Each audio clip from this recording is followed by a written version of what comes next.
Y'all see this title? Communism not good, doesn't work nowhere. It shouldn't be in America, period. I don't know why it's even talking about it in America. Why is it a talk in America? Because people want free stuff. This generation, this young generation, are lazy. And that's the issue. They are lazy. They don't want to go out there and work. They want to stay on SNAP and Section 8. And that's the issue. America has gotten lazy. We gotta, fight against that and do better. We gotta grow up. But let me go ahead and continue with this. What do you think of the Democratic Socialists in America saying they want to dissolve the presidency and the Supreme Court? Do you think that would be a good idea, restructuring the government like that? You know, it's hard to comment on something you secretly agree with, but don't want to disclose just yet. And as we're watching the rise of communism in the United States, politicians who claimed to be as American as apple pie and G.I. Joe have absolutely nothing to say. Or do you think that would be a good idea, restructuring the government like that? You know, it's hard to comment on something you secretly agree with, but don't want to disclose just yet. And as we're watching the rise of communism in the United States, politicians who claimed to be as American as apple pie and G.I. Joe have absolutely nothing to say, or everything to say. And instead of fighting against this threat to our country, they're teaming up with it. Do you have any opinion on the platform? Mind if I just ask you real quick about DSA putting out the plan to eliminate the presidency and Supreme Court and restructure the government? Communism is gonna win, baby! Replace the president, Supreme Court, abolish the Senate, expand the House of Representatives, ranked choice voting, amnesty for illegal immigrants, end ICE detention and deportations, defund the Department of War.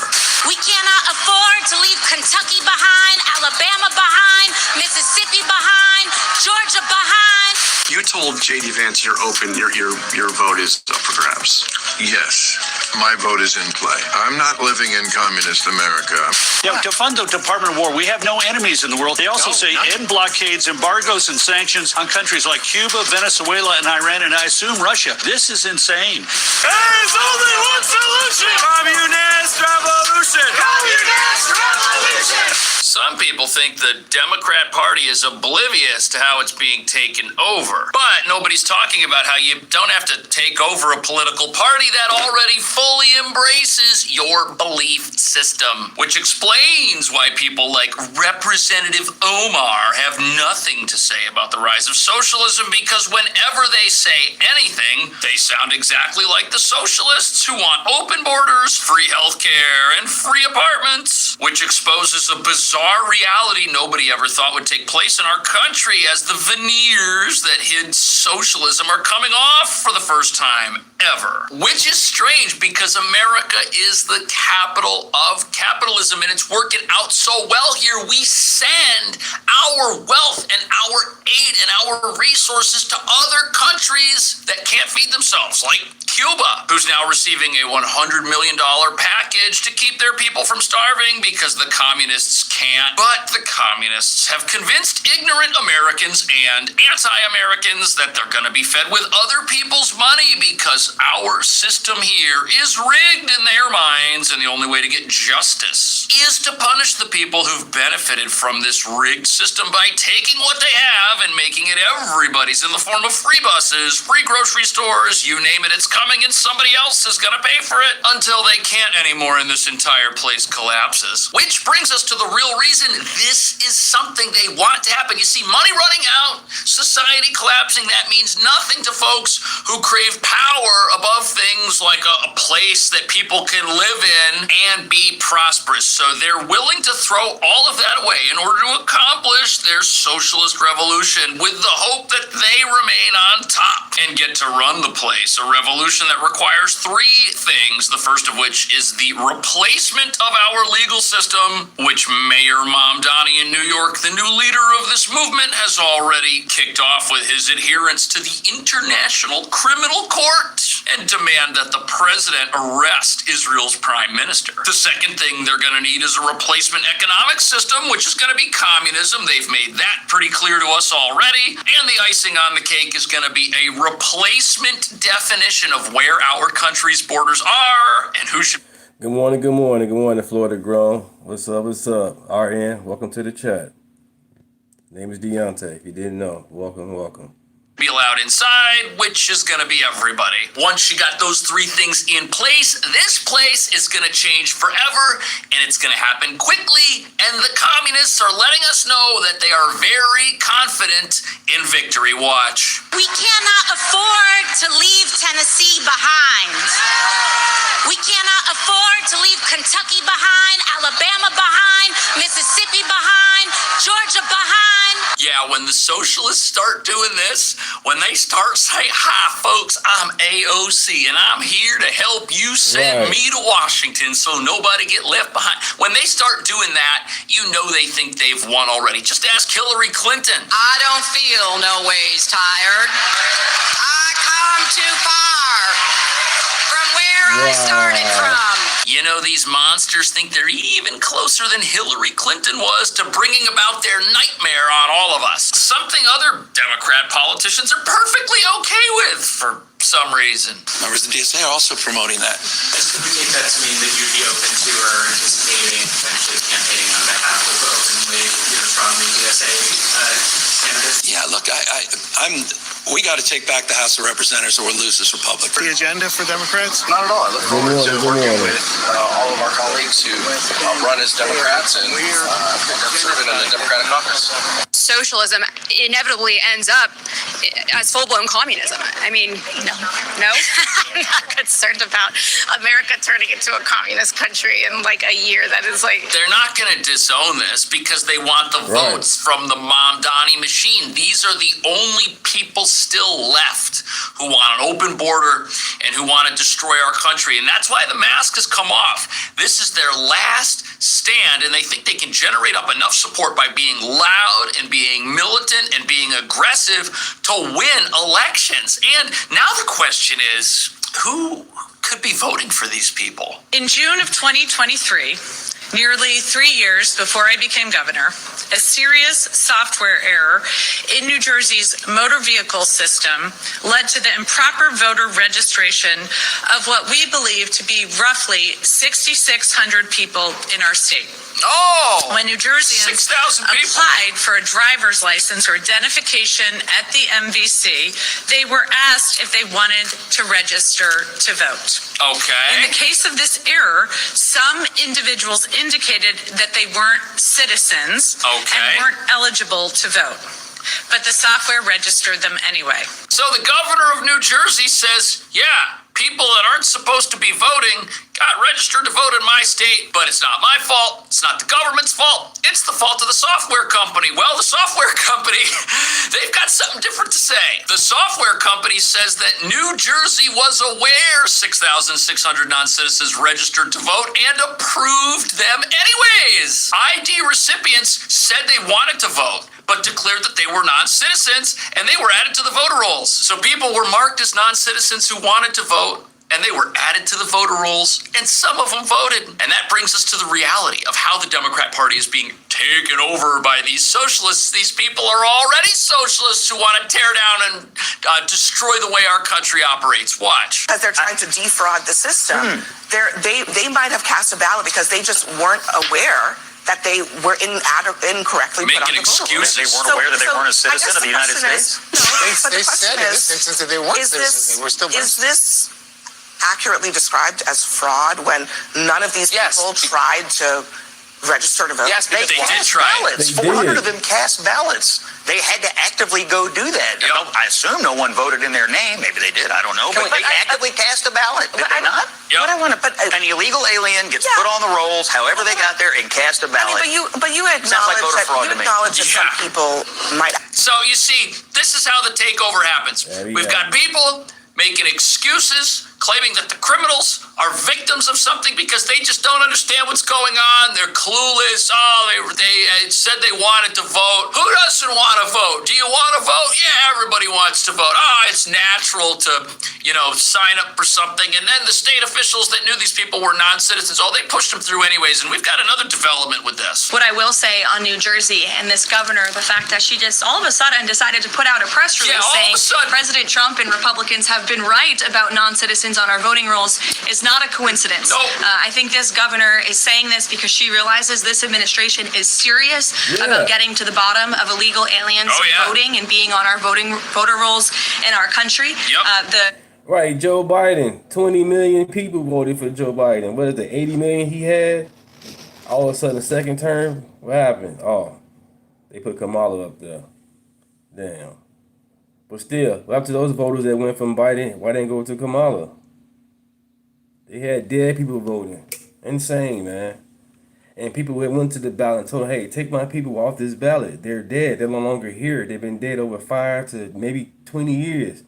Get them off the ballot. Some odd reason they still pop up on there. It's BS, man. Secretary of Homeland Security, as you know, sent a letter to several states, including New Jersey, requesting that non-citizens that are on their voter rolls need to be reported to DHS and need to be removed from those voter rolls. So that's why, all of a sudden, she is speaking truth about the fact that this does take place in states across the country. It is completely unacceptable to have non-citizens on American voter rolls voting in U.S. elections. And she says it's 6,600. We suspect it's a heck of a lot more, not just in New Jersey, but in states across the country. This is a big potential problem. And you've got to understand something. A political party that supports and stands in opposition to the enforcement of our laws and the well-running of our country and the legitimacy of how it operates, it's already been taken over. The thing that people don't understand is they say, how did this happen to the Democrat Party? We used to love America and now we don't anymore. No, look, these are people who've never loved America. They campaign as moderates when it's election time, but then they get out there after that and do all kinds of stuff that doesn't make our country better. And what are they in favor of?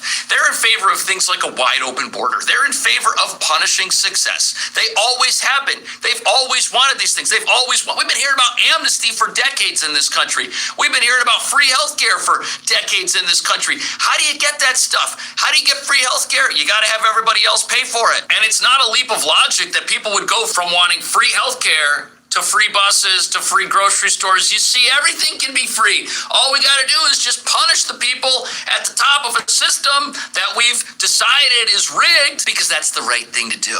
And this governor of New Jersey that's out there right now disclosing that there's actually election fraud, she campaigned as a moderate. And then what the first thing she did was she went in there and went Mamdani on the state of New Jersey. Don't tell me this is a takeover. It's already happened. You told J.D. Vance you're open, your vote is up for grabs. Yes, my vote is in play because it can't be Trump running.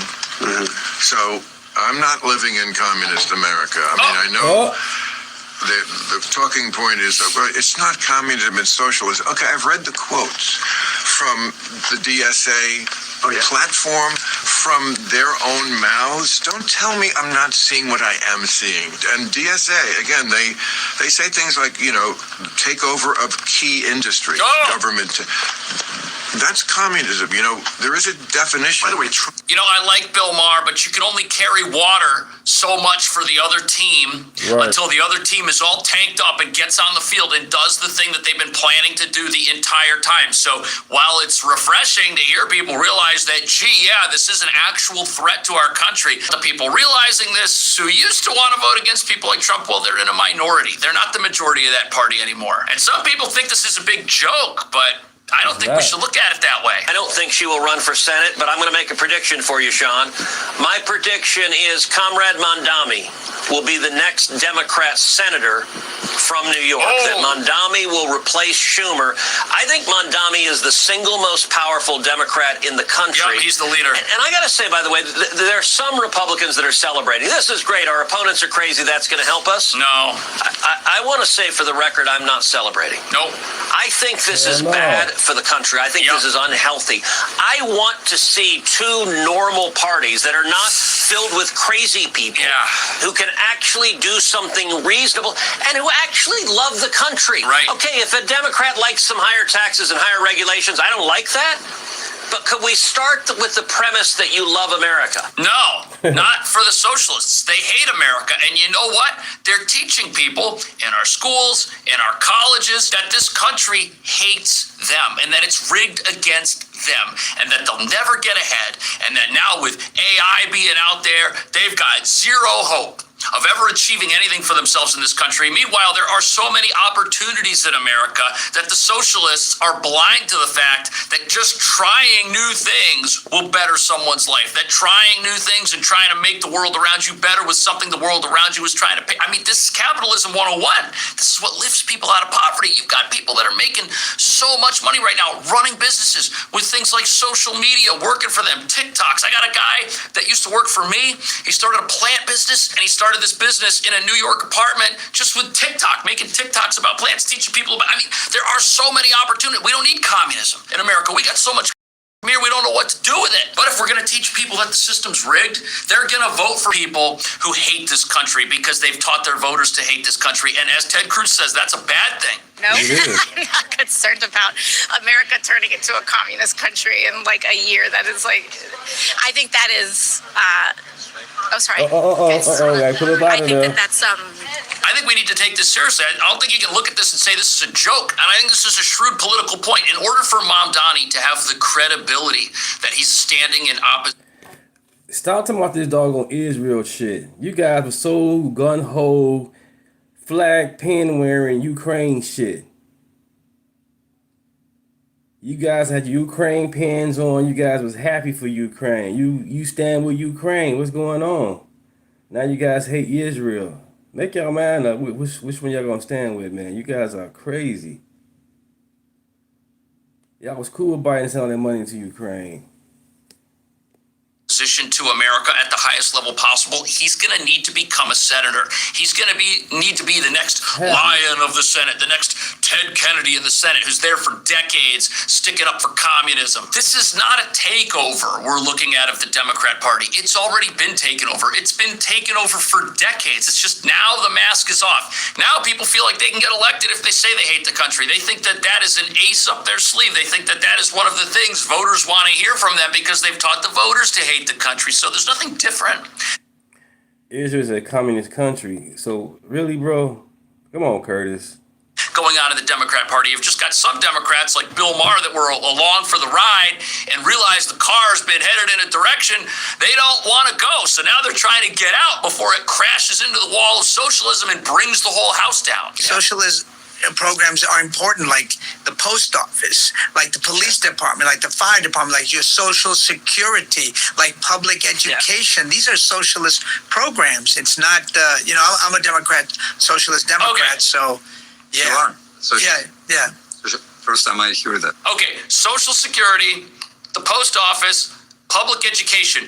Are any of those successful? Are Social Security succeeding? Is public education in America succeeding? Is the post office succeeding? I mean, those are the examples. Well, all you gotta do is just Google, Curtis. Israel at one point was, I guess based on socialism. But as now, it's all capitalism. Just go ahead and Google it. Of socialism and how we already have socialism, never mind that they're not actually socialism. These are the best examples these people can come up with who are confident communists, and they're not even good. They're terrible. The post office is terrible. The DMV, this is ridiculous. Spencer Pratt says you've got a rich actor here living in a $12 million brownstone in New York City who doesn't understand socialism. That's not a shock. These are not socialist programs. These are public services in a mixed economy. Every bit of equipment the fire department uses is from private industry. FedEx and UPS are better than USPS, and index funds out for, yeah, no kidding. Who made the trucks your mail gets delivered in? Private industry. Who built the building? Private contract. I mean, we're not talking about communism and socialism here. You've got a government-run service like the mail, like the police, like the military. Having a military isn't socialist. And that brings us to the real reason why there has been zero takeover of the Democrat Party. Are there people in the Democrat Party who love America? Yes, there are, but they're a minority in this party. They have not been the leadership of this party in a very long time. And here's what you need to understand. These people, what have they been saying? First, they said they were liberal. Then they've progressed from liberal to progressive. And then they've progressed from progressives to socialism, which progresses into full-on communism. The liberals get out there and they say, oh yeah, we need to moderate on some of these positions. We need to let some people into the country who snuck in. Let's reward them. Let's let them stay. And, let's get this Obamacare out there. Yeah, that'll be great. And then that turns into, oh, hey, we should actually have free health care. Yeah, we need free health care. And we shouldn't deport anybody anymore because, that's wrong. Right, that's wrong all of a sudden. Like, share, and subscribe, you guys. 2,269 subscribers. Let's get it. We are growing. We are growing.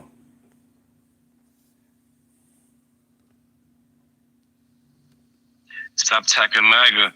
We love America. You guys got people here in America that don't love America. They want to destroy it. Period. And you guys want to vote these people in for power.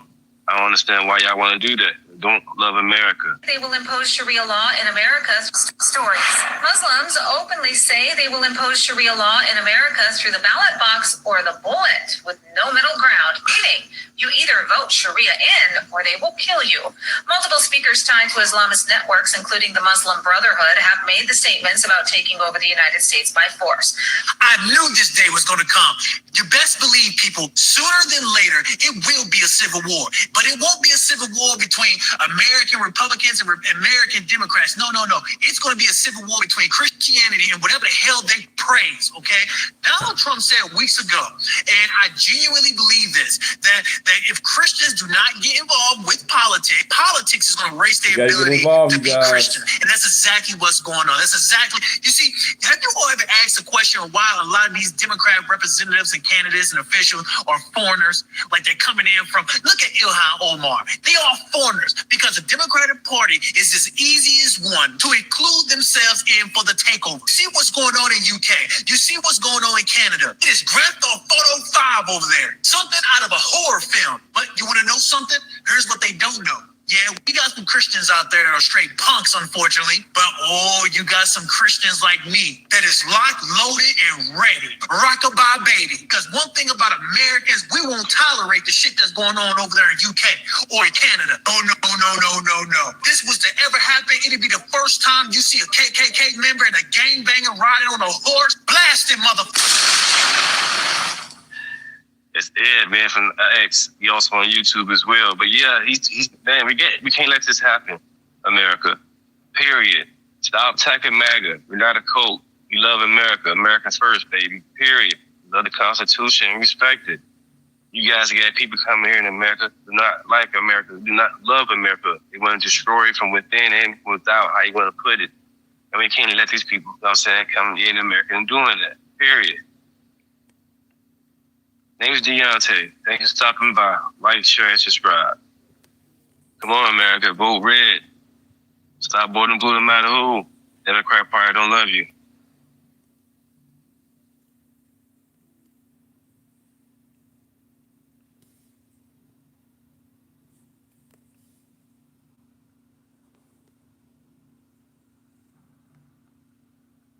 Everyone has been so friendly to me. Everyone wants to talk to me. Everyone's been giving me advice about my trip and just genuinely being so helpful. We were literally just walking Venice Beach and Joe sneezes and some guy comes up and he's like, oh, bless you. And she said like, oh my God, I love your shirt. And I turned around and quickly said, thank you. When it's early morning and you run into someone like random, they say good morning.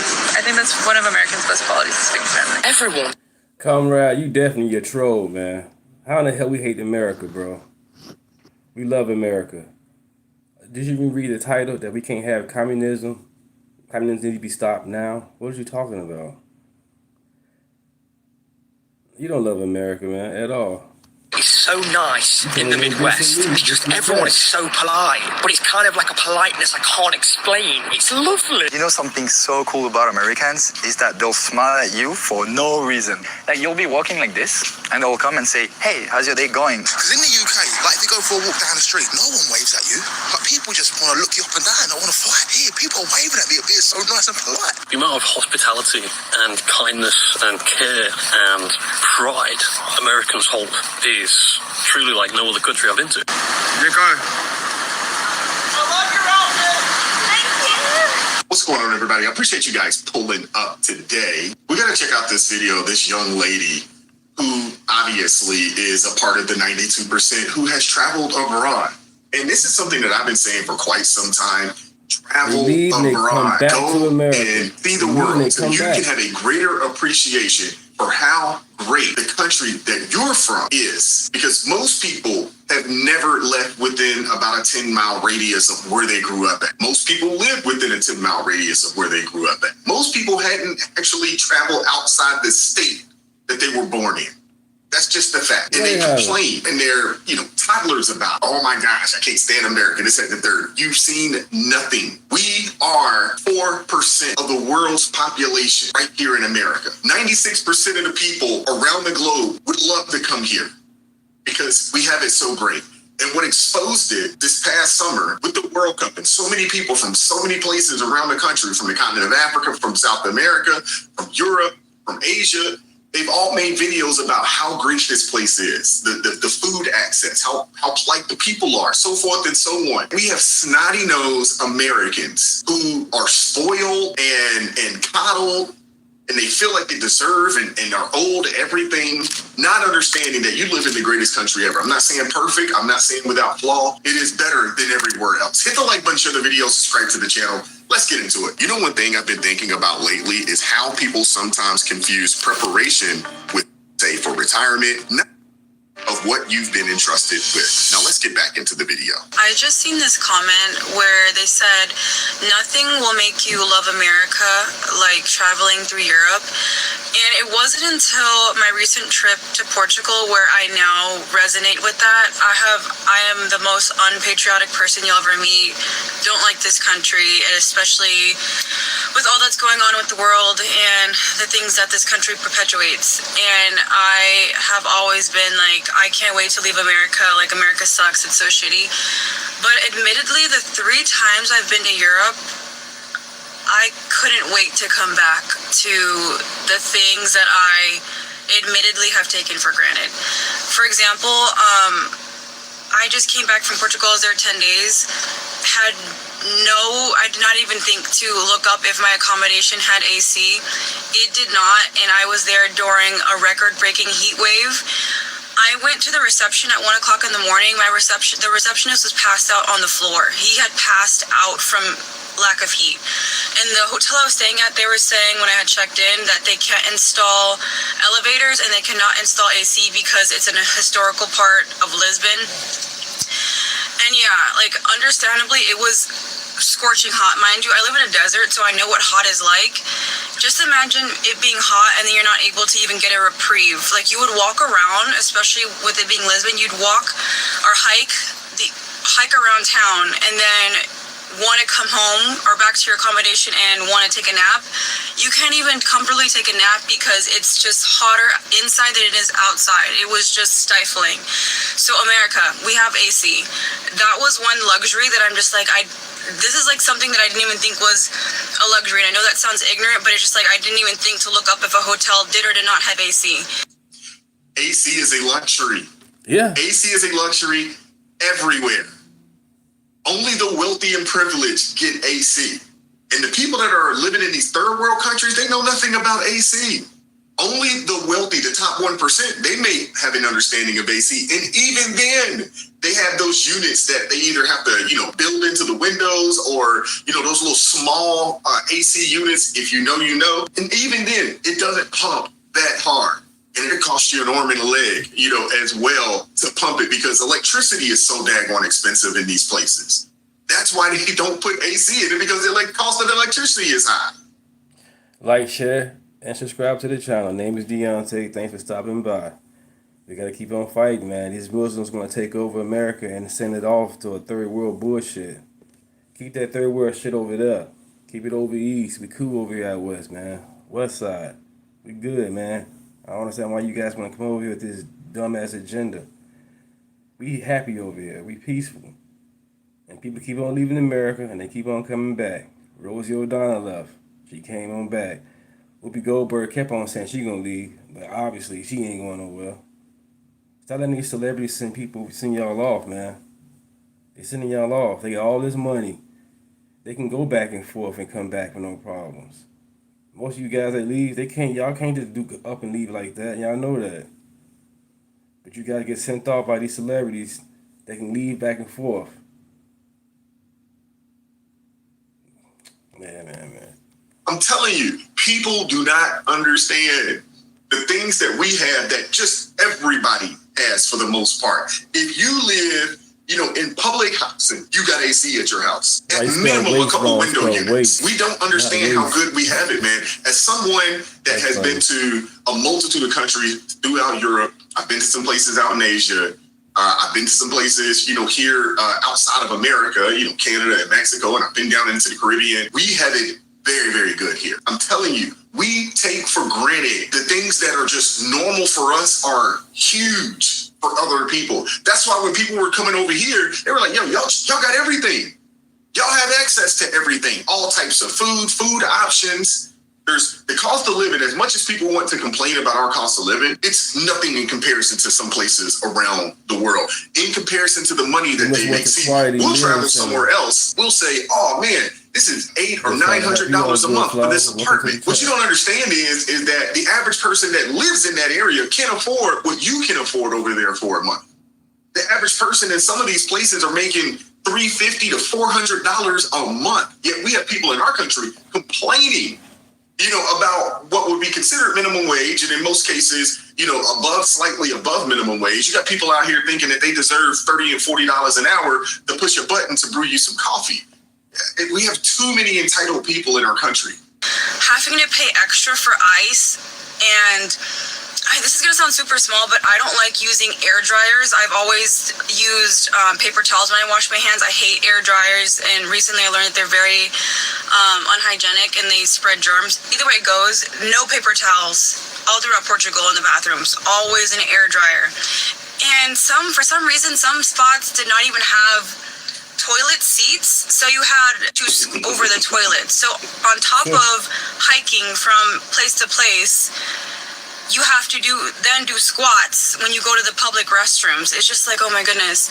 Like, there are some things where just like, I can't even imagine living in another country. And I've always envisioned myself, I'm like, I can't wait to leave America. I can't wait to get out of Dodge. I can't wait to live far away from this country. And it's just like small things. And those are just things off the top of my head where I'm just like, I can't wait to get back home to like my everyday things.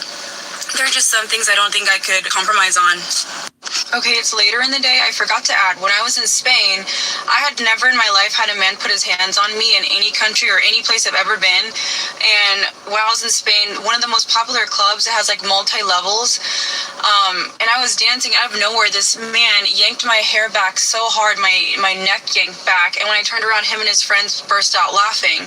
So I'm going to assume that was racially motivated. I can't speak to it, but I'm going to assume so. They probably thought you had a wig on, so they want to see if they can snatch it off your head.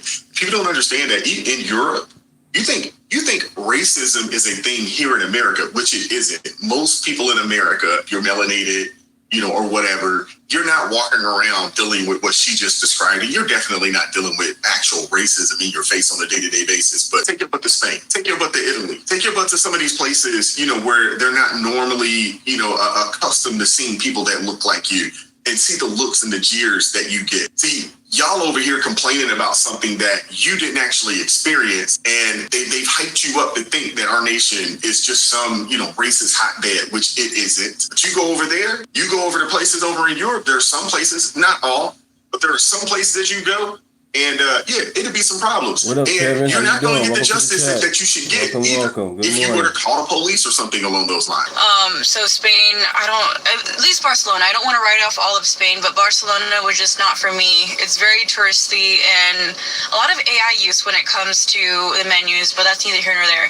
And then when I was in Ireland, I mean, I liked Ireland, but it just, a lot of the places just smell like hot piss in Dublin, and even the smaller cities that I went to, it just like the smell, like there are just certain things where I'm just like, I can't wait to get back home. And I never thought in a million years, maybe I'm not well traveled enough. I've only been to 8 countries, but Here it is. This is a young lady. She looks like she's under 30 that can flex and say that she's traveled to 8 countries. If you move to one of these other places, you wouldn't earn enough money to be able to do those things. Now, granted, fact, if you're in Europe, I mean, you can catch the train, so you can pretty much, kind of move around, Europe pretty easily. They don't have a lot of disposable income. And if you go over there and act like you're going to work and things of that nature, you're going to pay 60 to 65%, upwards of 70% of your bread, meaning that you're going to work 8-9 months out the year for the government. Pretty much what it is, which is the foolishness that a lot of these people want to bring over here.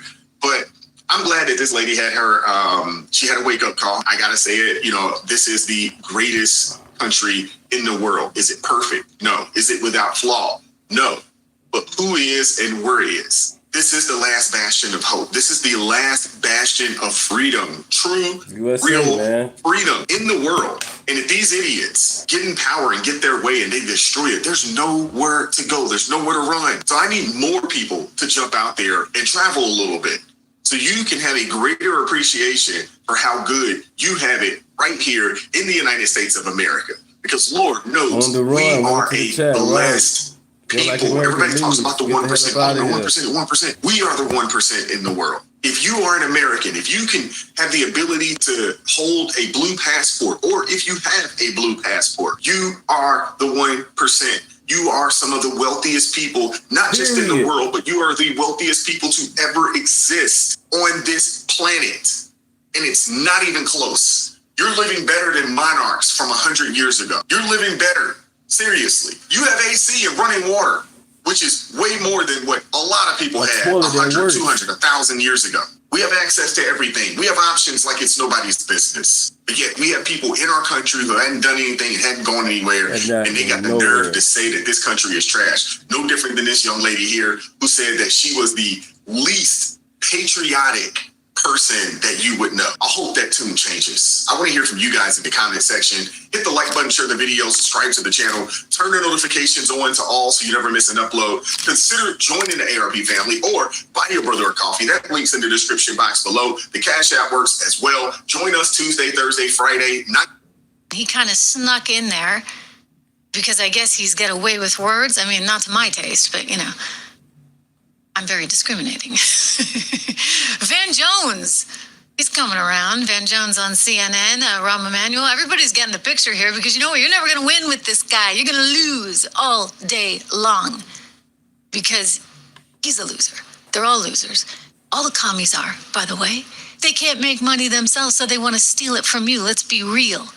But first, to Van Jones and Rahm Emanuel, who can't stand the guy. Tired of a set of people on the very far left in the Democratic Party, my party, telling us that in order for us to be progressives, we now have to believe ideas and support ideas that are completely nuts. You got a set of defunding, decriminalizing, open borders. We have run that play and gotten our butts kicked. We don't need to do it a second time to see if it turns out, if the movie turns out any different.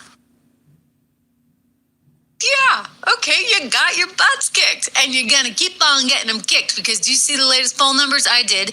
Meet the Press, NBC reporting what Fox came out with in a Fox News poll. Ironically enough, this year, and Republicans think that their one chance is the image of the Democratic Party. We've been seeing it in the primary season. Socialists winning Democratic primaries, candidates from the far left. And look at this here. Among Democrats, this is that Fox poll, a majority have a favorable view of socialism. Step outside the Democratic Party. It's a illegals. You know what I'm saying? Like, y'all want the illegals to get this type of money, man, and they're not even trying to assimilate to America or do the right thing. They all trying to do is take their money and send it overseas on other bullshit. Not cool. Different world. Look at independence, socialism, deep pocket. popular there. So is that a vulnerability for Democrats that would keep them from capitalizing on Trump's obvious weaknesses here? Look more specifically at the two chambers. So you're not going to win. You see, with this, so I get it. They're kind of freaking out. They've realized, the powers that be, that they've got a problem. But, it's their own fault. It is their own fault because they could never come up with any kind of policy that was differentiating. Donald Trump basically took everything they had, right? They used to be the party that was all about borders. They used to be all about the working class. And he's like, I'll take that, and I'll take that, and I'll take that. And what are they left with? A whole bunch of losers, as Stephen Miller so well articulated. He has a way with words. He really scares the Dems for some reason. All right, what's up? Really scares them. Anyway, Stephen Miller pointing out on Hannity's program last night that they're left with all the circus clowns. And you can't really win with the circus clowns. I'm sorry. The people you mentioned, the names you mentioned, AOC, Bernie, the Squad, Omar, these are people who even 10 or 15 years ago would have been relegated to the outer extreme fringes of the Democrat Party. They're now the center of the party. They're the heart of the party. They're the soul of the party. So the Democrats have become a party of freaks, weirdos, losers, and crazies. But you can't laugh it off because it's deadly serious. When you give these people power, everything you know and love in this world falls apart. You have chaos, corruption, decay, violence, poverty. Ba-dum-bum. Boy, that sounds like fun, right? Look, I mean, we've been through this before, right? It's happened all over the world. If it was going to work, somebody would have been successful with it. Because every now and then, someone comes up with this brilliant idea. And what happens? Giant power grab, total oppression, poverty, murder. I mean, from Venezuela to Cuba to... those are the most recent examples I can think of. But you go back to the Soviet Union, you go back to Vietnam. For goodness sakes, it just doesn't work. China figured it out. I mean, they're a communist regime, except they have capitalism, right? This is like full-blown communism that we're talking about. It's like even worse, if there could be such a thing. Even worse than China. Wow. Can't believe I said that. But yeah, because Mamdani wants to take it all. They want to take everything you got. I mean, it's really, it's almost comical, except it's sad. It is sad, and it's concerning that this is the point at which we have come to. I will say this, though. Don't underestimate America. CNN figured this one out the hard way. They reported on the newest polls, which show Democrats actually at the lowest level they have ever been at. I mean, we're at historic lows, guys. I'm telling you, this is not flying. This is not playing in Peoria, as they say. So they're at historic lows, and they have been for months now. And look at the anchor's face as Harry Anton. I kind of get a kick out of him because he's pretty good. He's just like, okay, here are the numbers. And then he gives a little spin on it. He's like, and these numbers aren't good. Channel growing. Definitely not. And the anchor that he's speaking, I think it's John Berman, the look on his face is absolutely priceless. I got a kick out of it. But here, don't ignore the fact of what we're talking about here, which is the reality of this is not working for them, which is good. But nonetheless, still scary the same because occasionally some of these crazies, some of these losers actually sneak through, a la AOC, a la Mamdani. And if we're to believe Ted Cruz, who's a pretty good predictor in political circles, he actually thinks AOC is going to be running for president. She may be the Democrat nominee for president. And guess who's going to be the next senator from New York? Replacing Chuck Schumer. Curtis, she a bootlicker because you don't agree with what she say? That's why you call her a bootlicker? That's amazing. Now she's a bootlicker. I thought black people was a bootlickers. Now she's a bootlicker. Amazing. Because she's conservative, she's a bootlicker. That's amazing. That would be one Sohran Mamdani from Uganda. Listen to this poll and watch Berman. You just criticize. Minds of the American public are weak to quote the great Tony Blair. I mean, just look at this. Just look at these net approval ratings of Democrats in Congress. In late February, at the beginning of the war, it was minus 41 points, minus 39, minus 39. And so you're just looking at these numbers right here, and you go to yourself, no wonder what's going on at this point, that Democrats simply put cannot take the ball and run with it and actually in the polls be trusted more and run, because the Democrats in Congress simply put are not well liked. In fact, these are the three lowest on record in terms of percentage points for the approval for Democrats in Congress. So it all puts together a picture. Donald Trump and Republicans may not be like, but Democrats in Congress are really hated. A lot of this is D on D crime. I mean, there are I really hate it. Really hate it. I mean, really, really, really hate it. But of course, it all makes sense. I mean, they're trying to take everything from you. And I've said this, I'm going to say it again. So here's the reason why the Democrats are struggling so badly. They decided to abandon all agendas. They decided to just be the party of being anti. So Curtis, you say you're conservative. So did you vote for Kamala and Biden?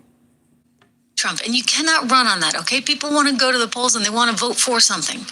I mean, Mamdani, disgusting. Since 83, so you were an older person. Anti-American Ugandan that he is.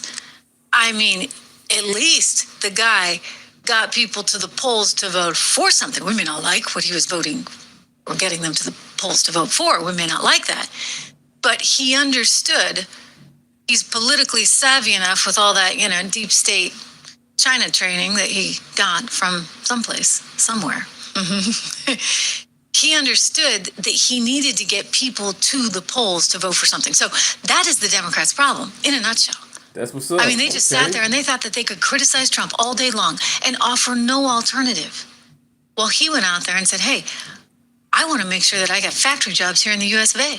I want to make sure that our streets are safe. I want to make sure that we got good schools. I want to make sure that we get the boys out of girls' sports free. I mean, it was like common sense stuff, right? Like, do a gut check on those issues and tell me how you feel, right? Just a solid gut check. And for some reason, the left didn't bother to address any issues and instead just said, well, we hate Trump. And you got to be against Trump. And Trump is this and Trump is that. And they never stood for anything. So then who comes out of the left wing? And I mean literally the left wing. None other than Mamdani. CNN figured this one out the hard way. They reported on the newest polls, which show Democrats actually at the lowest level they have ever been at. I mean, we're at historic lows, guys. I'm telling you. This is not flying. This is not playing in Peoria, as they say. So they're at historic lows, and they have been for months now. And look at the anchor's face as Harry Anton. I kind of get a kick out of him because he's pretty good. He's just like, okay, here are the numbers. And then he gives a little spin on it. He's like, and these numbers aren't good. Definitely not. And the anchor that he's speaking, I think it's John Berman, the look on his face is absolutely priceless. I got a kick out of it. But here, don't ignore the fact of what we're talking about here, which is the reality of this is not working for them, which is good, but nonetheless still scary the same because occasionally some of these crazies, some of these losers actually sneak through, a la AOC, a la Mamdani. And if we're to believe Ted Cruz, who's a pretty good predictor in political circles, he actually thinks AOC is going to be running for president. She may be the Democrat nominee for president. And guess who's going to be the next senator from New York? Replacing Chuck Schumer. That would be one Sohran Mamdani from Uganda. Listen to this poll and watch Berman. Minds of the American public are weak, to quote the great Tony Blair. I mean, just look at this. Just look at these net approval ratings of Democrats in Congress. In late February, at the beginning of the war, it was minus 41 points, minus 39, minus 39. And so you're just looking at these numbers right here, and you go to yourself, no wonder what's going on at this point, that Democrats simply put cannot take the ball and run with it and actually in the polls be trusted more than run, because the Democrats in Congress simply put are not well liked. In fact, these are the three lowest on record in terms of percentage points for the approval for Democrats in Congress. So it all puts together a picture. Donald Trump and Republicans may not be like, but Democrats in Congress are really hated. A lot of this is D on D crime. I mean, there are Democrats. Really hate it. I mean, really, really, really hate it. But of course, it all makes sense. I mean, they're trying to take everything from you. And I've said this, I'm going to say it again. So here's the reason why the Democrats are struggling so badly. They decided to abandon all agendas. They decided to just be the party of being anti-Trump. And you cannot run on that, okay? People want to go to the polls and they want to vote for something. I mean, Mamdani, disgusting anti-American Ugandan that he is. Yeah, we got some stupid people in the chat. They talking about some Trump trying to get rid of the Constitution. You guys ain't watched none part of the videos and not watching the news. Democrats, socialists are trying to get rid of the Constitution. They're trying to get rid of the president. They want to get rid of the Constitution and the Senate, the police, and also ICE. They trying to destroy America, period. They said it themselves. You guys ain't listening. You keep on talking about some damn Trump and Epstein files, and you got these people trying to destroy the Constitution, destroy America. Wake the fuck up. Get out your ass. Stop with this TDS. Y'all got a Trump hat on.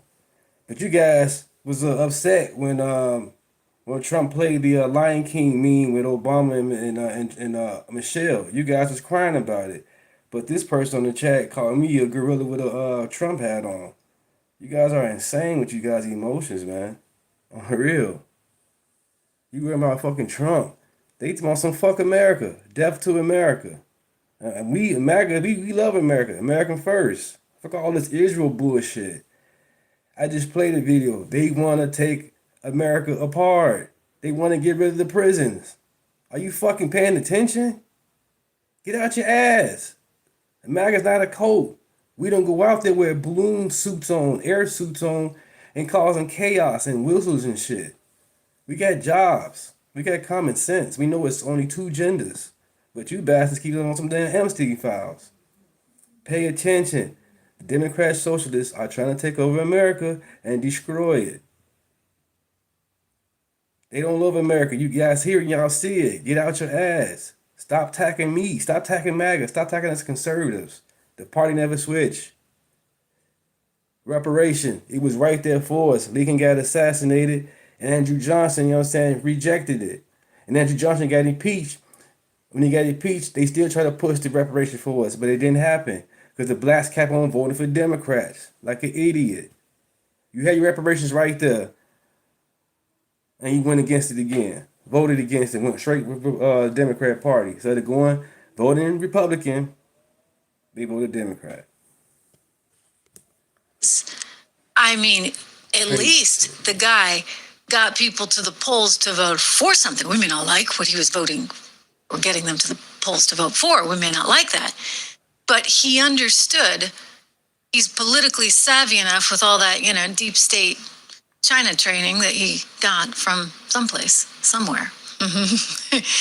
He understood that he needed to get people to the polls to vote for something. So that is the Democrats' problem. Dude, Trump is too fucking old. Biden was too old. What do you mean about this dude and be president forever? It's not going to happen. The man is too old, man. We know that already. God damn. Are you watching what she's saying in the video? At least comment what she's talking about in the video instead of talking about Trump. We talking about my Donnie goofy ass bullshit. In a nutshell. I mean, they just sat there and they thought that they could criticize Trump all day long and offer no alternative. Well, he went out there and said, hey, They've been out of the loop. They've been I want to make coach sure for that a I got while, factory man. jobs here in the Doing US this, of they've been A. calling I coach. want to make They've sure been calling us that a our coach. streets are safe. I want to make sure that we got good schools. I want to make sure that we get the boys out of girls' sports free. I mean, it was like common sense stuff, right? Like, do a gut check on those issues and tell me how you feel, right? Just a solid You gut just saying check. Trump bad. That's And all for y'all some saying. reason, the left didn't bother to address any issues and instead just said, well, we hate Trump. That's And it. you got to be against Trump. And Trump is this and Trump is that. And they never stood for Trump cheated on anything. So his then, wife. He got 3 who baby comes out of the mamas. left Who wing? gives And I a mean fuck? literally Like the he left perfect wing, or something. none other than Ma'am We Dami. voted for Trump to be president. I didn't vote for Trump because he Sohran Ma'am Dami. is a billionaire or because he got 3 baby mamas. We voted for him because his policies. It makes sense. And it lines up, you know what I'm saying, with my beliefs. Okay, that's who comes out promising the moon and the stars and the sky and the sun and everything don't else. get He's it. promising They the out there world with their because he airsuits on. thinks you're stupid enough to fall for it. And apparently a lot of people in New York are. But not just, I mean, it's New York State, right? You go around, he's got his backup singers winning everything. All the You want equal rights for all. How you want equal rights for all? These people don't care about America overseas. If you come overseas, then yeah, come the right way. Come to the border the right way. You can't come to the border and break the law. That makes no sense. Oh, it's civic. Oh, it's a misdemeanor. You still broke the law getting here the wrong way. Period.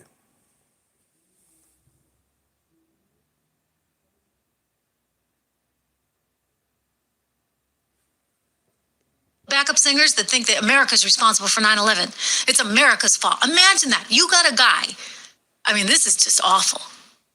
You got a guy who's going to be standing out there at the 9/11 memorial who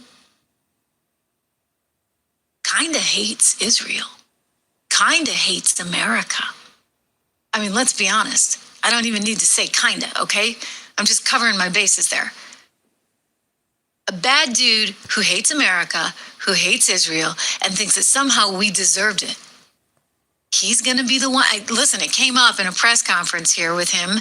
Let me see if I have this soundbite to you. The reporter said to him, hey, how do you feel about all those 9/11 families not being too happy that you're there? And this is the song and dance he gave them. I will proudly honor the families, the survivors, the first responders forever impacted by that horrific terror attack by standing alongside them at this year's 9/11 commemoration, reaffirming that we will never forget the solemn day felt by all of us who call this city home and frankly by all of us who call this country home. You from Yeah, they're Uganda, going to love bro. that. This dude's from Uganda. In fact, big article in the New York Post today about some families that are begging him not to be there under the circumstances. I mentioned sort of this idea that he was some kind of deep state actor from our enemies. And this is important to know. So in 2023, this is before he was running for office, he was already out and blasting Israel every chance he got. Again, reminder, we don't want this guy at the 9/11 memorial. Okay. Here we are. I was somebody who began my journey in organizing and in politics by co-founding my school's first Students for Justice in Palestine. The struggle for Palestinian liberation was at the core of my politics and continues to be. And so I struggled to find a home in New York City that could bring that politics in a sense of coherence with the politics I felt around the future of New York City. And here was this organization that endorsed BDS. This is who is now representing New York City, ladies and gentlemen. This is who you got, okay? So, again, I want to blame the voters, and I do blame them to a certain extent because you needed more New Yorkers to come out against this turd. But they didn't. And I think there's a lot of reasons for that. I think that a lot of people got brainwashed into crazy stuff. But just remember, again, we're coming up on 9/11. This is the city of 9/11. You got him saying he's going to stand there. This is a guy who hates Israel. And this is a guy who, let me show you. I think I have some video of this here.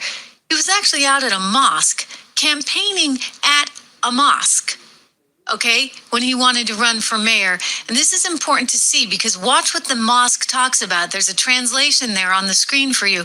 And you see the mosque leader talking about how you got to kill the infidel. And there's Mamdani sitting there lapping it all up. Yeah, he's a bad dude. Here we go. Take a peek at this. It is together that I am thankful to be here today, and I'm thankful to have the opportunity to lead our city. Salam alaikum. Okay, it says, I ask Allah to send blessings upon Muhammad and the family of Muhammad. It goes on to say, and I want to make me among those who await you, follow you, and support you against your enemies. He's there for this. And among those who are martyred before you, among the ranks of your loyal ones, the translation goes on, through your hands comes the relief for the believers and the killing of the infidels by your sword. This is the mayor of New York who's campaigning at the mosque and sitting there happy as a clam. You can see him up in front as they're saying this. Lovely. Okay, lovely. So yeah, I understand. The families don't want him there, and they shouldn't want him there. And you know what? New York doesn't need him there, and the Democrat Party doesn't need him there.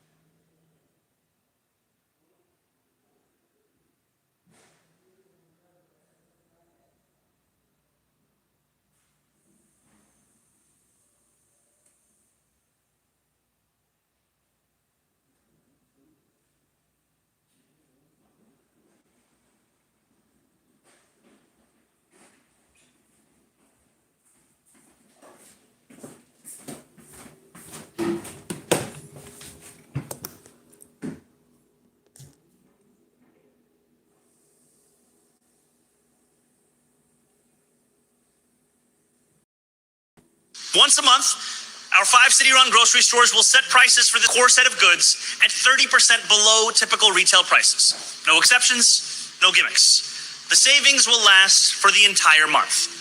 That means no weekly fluctuations nor sticker shock at the checkout line. Not for our seniors living on fixed incomes, nor for the parents who rely on a regular supply of apple slices to keep toddler tantrums at bay. Now, can we all see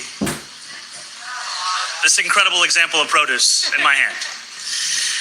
Now you will see these plantains here, so for anyone wondering how much these beautiful plantains might cost, you can use this QR code or head to grocery.nyc to access our policy report. I'm going to demonstrate exactly what that means.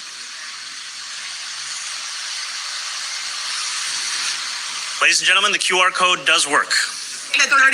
I don't like why? Why? What is that number? Why that? Why not 40%? Why not 50%? Why not 80%? Why not just free? Maybe that's the operating costs that will help. I'm telling you, the operating no. The operating cost is what the market we have not gone through the numbers of Whole Foods and other grocery stores, and I don't care what grocery stores. You know better than grocery stores what to charge for their prices. No, I'm not going to listen to a conservative critic saying that grocery stores have no profit. I'm not going to listen to a mayor who's never run a business and knows nothing about it, who magically decides, yeah, we should open a grocery store that will operate at a 30% loss, and that's the he doesn't know anything. He knows less than you do about this. Hey, well, the president who knows everything about business. Boy.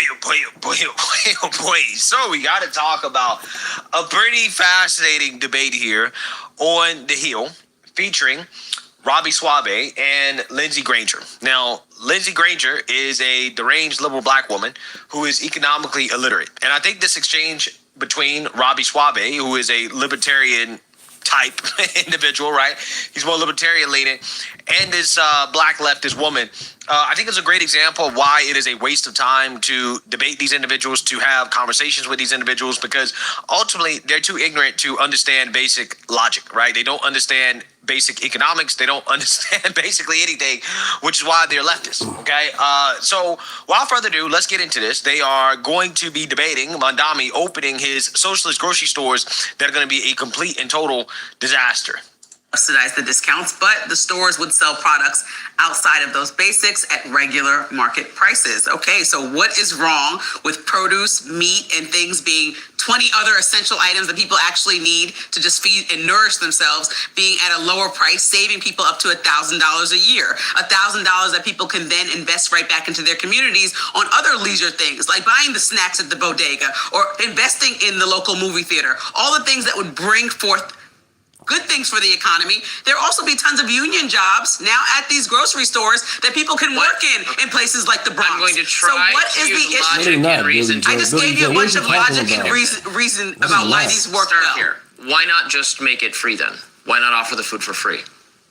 Because the stores need to still operate and make a profit, and they're selling other things. The government store. The government store doesn't need to make a profit. Because we can't just go in the red. Obviously, he's a democratic socialist that works along with capitalism. Like I told you, the democratic socialists are. Right. Okay, it's a mixed economy. I just explained that to you, and this is my exact example. So thank you for proving my point that he doesn't just own it. What are you talking about? The reason you can't just make it free, like someone has to pay for it, right? Grocery stores are not hoarding some massive amount.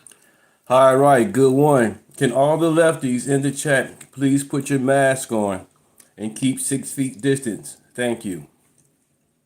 Of profits, they have very thin profit margins. According to the conservative critic. According to everyone. Whole Foods has a pretty good margin. Everyone knows this. Whole Foods has a pretty good margin. They're offering. Yeah, but Whole Foods is not representative of the average grocery store, right? The average grocery store definitely is running on 1% to 3% margins. And I learned this because I worked in a grocery store, and one of my first mentors was the co-manager of the store, right? And because he was the co-manager, I learned a lot about how grocery stores actually function and how they operate.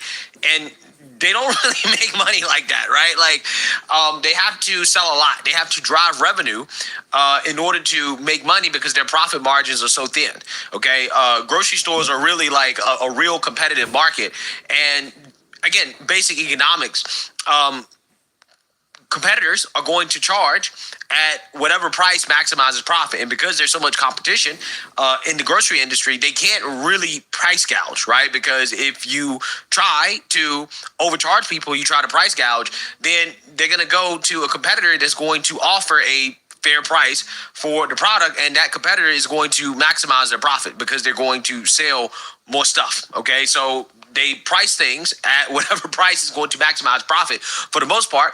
Now, obviously, it's not perfect, but that's generally what they do. Okay, and in the grocery industry, again, because there's so much competition, yeah, the margins are pretty thin, right? Very thin. So again, this woman is just ignorant. She doesn't understand anything, right? She's living in cuckoo for Cocoa Puff world.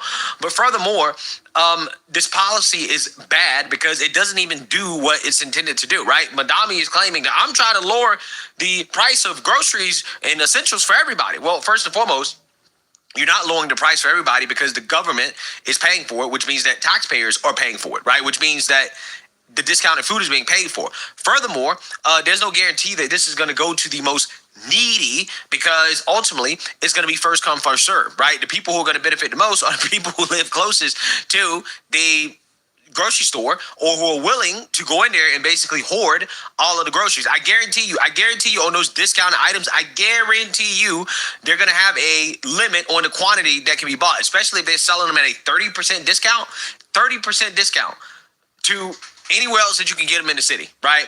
So I'm assuming the lowest cost competitor, they're selling at a 30% discount.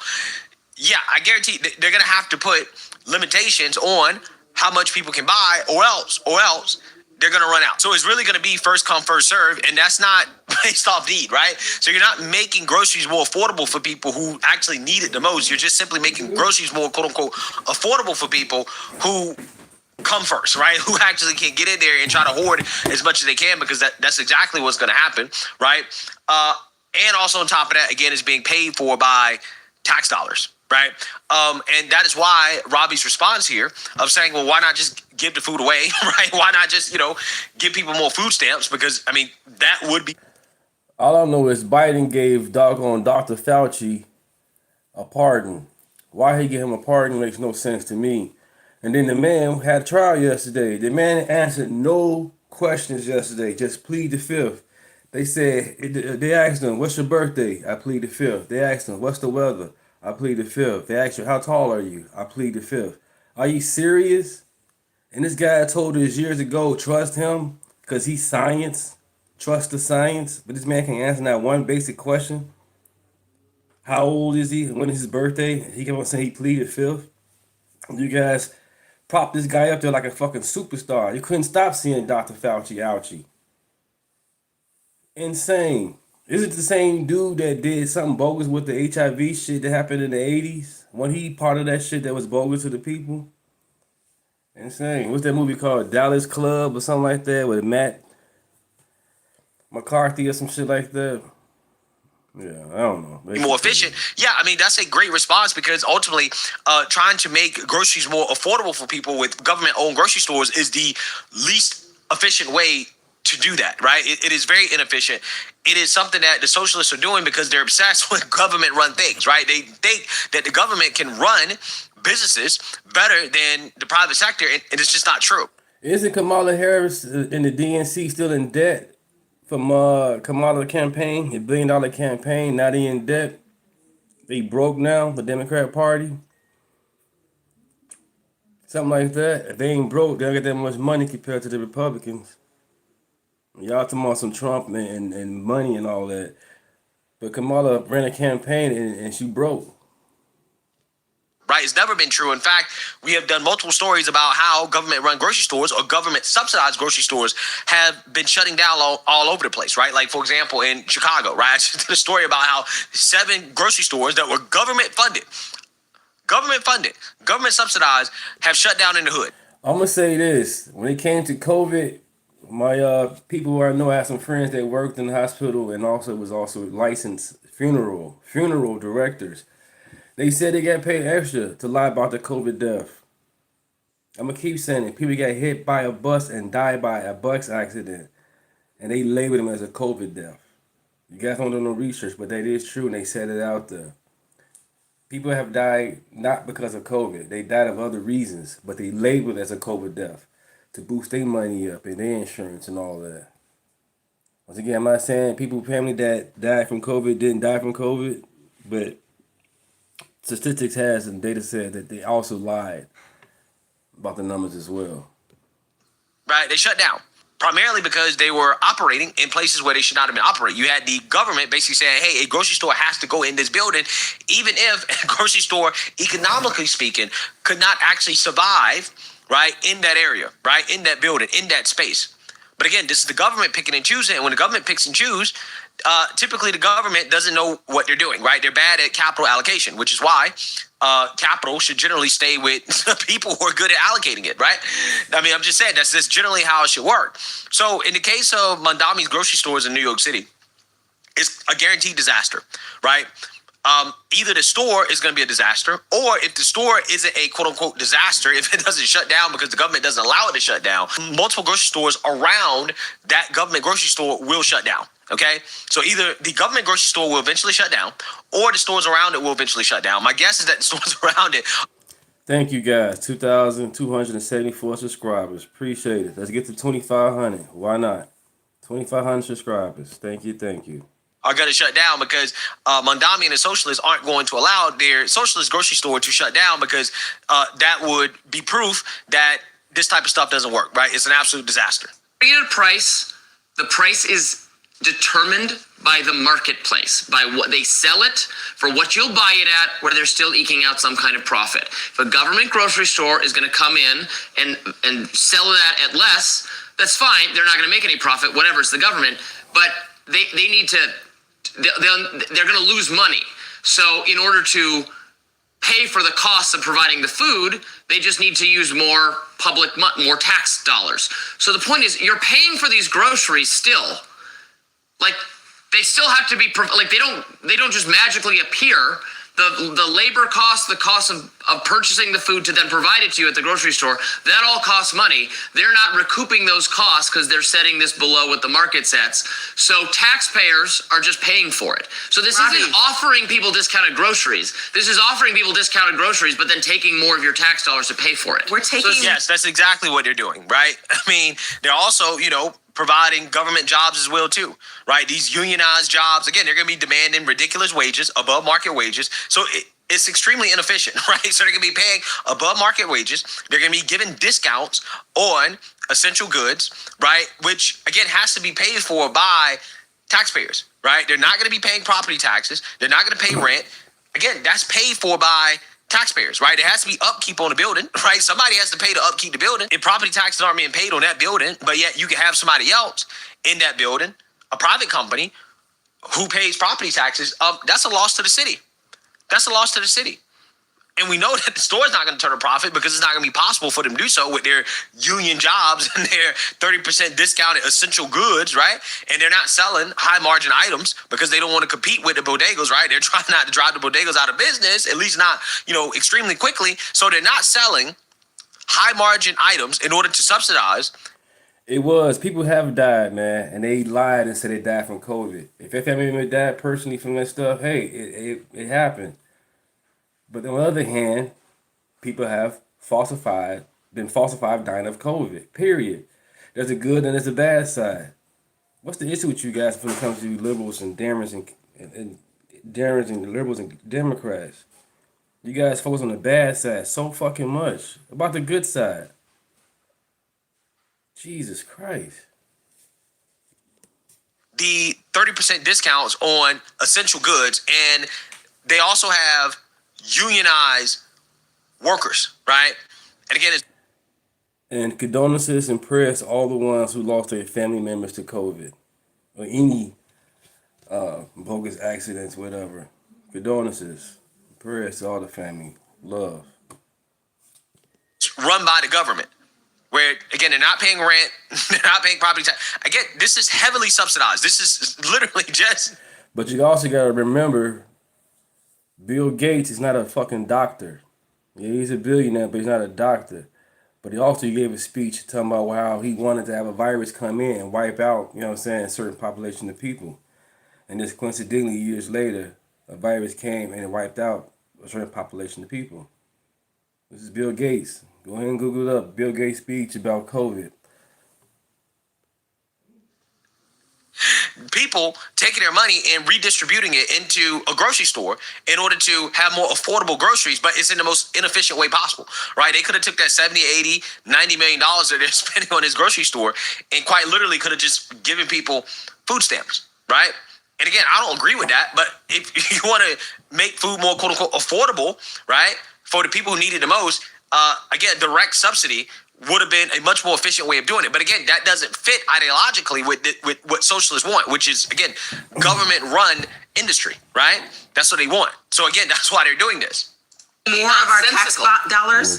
Pete Hegseth is asking for more than $100 billion of our tax dollars for a war that nobody wants. We can take a couple dollars and lower the cost of groceries so that the average family. Defense is this war is an option. That's what he wants the money mostly for. That's a legitimate function of government. Well, I wouldn't pay for that either. So okay, but that's what's happening. And so we're already doing that with no options because they never went through Congress. So if Mamdani has an idea to bring the cost down, the economy being the number one thing. This isn't bringing the cost down. This is because taxpayers have to pay for it anyway. Like, the money still has to come from you. Now, you could say, we're going to take all the tax money from, I guess, wealthier people, and then it's poor people going to get the benefit of that. But then what you're really just doing is a welfare transfer, which you might as well just do rather than set up a government-run grocery store, which is stupid. But socialists have this fantasy of having government-run things, which never, ever. And let me tell you, libertarians have this fantasy that governments will do absolutely nothing. It's basically the same thing as the democratic socialists. They want no government involvement in anything. They're the opposite. No, I'm not. Literally, you want the government not to touch not one thing. You want no taxes, no nothing. So then no roads will be paved. We won't have anybody overseeing anything. That's not what I want. If we're going to do this plan, we might as well just give people more SNAP benefits. Right. That's what I'm saying. Right. Like it's kind of dumb. Like, this is the most inefficient way of lowering the price of groceries for people. Right. It's not even need based. It's literally first come, first serve. And that's what's going to happen. People are going to hoard it, right? If there are no limitations or how much they can buy, they're going to hoard it. And then it's going to either run out or they're going to put limits on it. And again, it's going to be first come, first serve. The neediest people are not going to get it. It's not targeted, right? Again, this is the most inefficient way of doing this. But again, socialists don't care about outcomes. They don't. They just care about ideology. And this is a part of a pattern that I'm seeing with Mamdani. He's doing a lot of things that are gimmicks that are not outcome based, right? Like, for example, he doubles and triple down on, you know what? I'm going to dox millionaires. I'm going to dox the wealthy who have to pay this stupid tax that he's implemented on individuals that have second homes in New York City. After King Griffin, a billionaire, told him, look, that made me uncomfortable when you dox me like that. Considering the fact that CEOs have been assassinated by Marxists in this country, in New York City, right? In cold blood, and you have people celebrating it. He says, look, I'm going to move a lot of my businesses to Miami, to Florida. I'm leaving. Mamdani says, okay, I'm going to double and triple down on this. Because they don't care about the outcome. What they care about is just ideology, enforcing their ideology. That's it. The outcome doesn't matter. It doesn't matter if people actually get poor. It doesn't matter if things don't become more affordable. That doesn't matter. What matters is, hey, this is what we believe. And socialism is a great way of very untalented people, right, gaining power and control, promising people free stuff, right? Vilifying the rich, pretending as if a poor person's biggest problem in life is not their own behavior, their own decisions. Well, it's the rich. It's somebody screwing you over. They got more money than you, right? And unfortunately, it works. It works. Would make more sense than creating a store that's just going to undercut if the problem is people can't afford groceries, then if your government's going to do something, then they should just give money to people who can't afford groceries. Setting up some kind of government. You said no king protesters are the perfect example of what the jab and booster looks like. Yep. Yes. I stepped down from my job. I'm like, fuck that jab, fuck them temperature checks, fuck them all in my business asking me where I've been for the last few days or weeks before I go back to work. That shit's stupid as hell. You couldn't go to the theater. You needed a passport, vaccine passport to go to anywhere. That's all Democrat bullshit, control. Anything that was mandatory was all Democrat control. The Republicans said, hey, open the states, open the cities up, open the cities and states up. Democrats said, no, keep it closed. Same thing came to slavery. No, keep our slaves.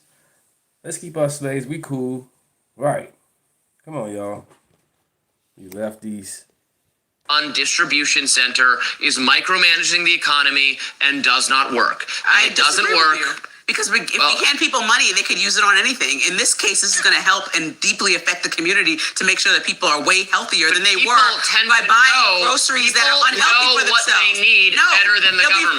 Better than you. There'll be fewer medical emergencies, right? So we're not paying for people that have no health insurance to go down to the hospital because they're eating like crap. Do you know that eating literally is a direct connection to bad health? So if you don't have access to whole foods, like some people don't. Okay, now you want to hold poor people's hands and take away their fruit roll-ups, tell them what they can and can't eat? Part of the reason I know you hate the word food deserts, and part of the reason that poor people eat unhealthy is because they don't have healthy stores around them. It's not true. Yes, it is. There's literally research that shows that that's true.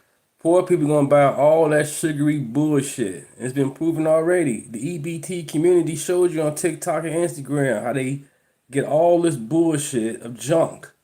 No protein, no veggies. Just bullshit ass junk. They showed you. What is she talking about?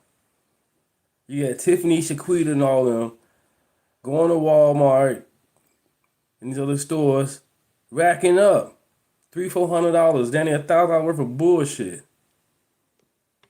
Okay, and so that also is going to reduce. Yeah, I mean, I think that research is BS. Like I think a vast majority of liberal research is BS. The reason why poor people like, share, and are subscribe fat to the channel, right, and unhealthy is because they choose to be fat and unhealthy. I mean, that's really what it comes down to. Because if they were really struggling to buy groceries, if they were struggling to buy food, right, in a true sense, they wouldn't be obese, right? They wouldn't be fat. And by the way, right, she claims, well, if we give them food stamps, well, see, that's not good. Right, the bonnet bandits, you know what I'm saying? You see them on TikTok with they bonnets on, buying all this bullshit, bragging about it. And then what happens is they was bragging about it, then they got caught up. The government said, you know what I'm saying? They pay taxes on all that shit. You bragging about it, posting about it. Now they upset. Now they went from bragging about it to now they on TikTok and Instagram crying about it. Being victims. Shit crazy. Enough because, well, you know, they could just, I'm assuming, like, commit food stamp fraud, which people do, and just buy, you know, other stuff, right? Not buy food, right? So that's why we should not just, you know, give them money to buy food directly.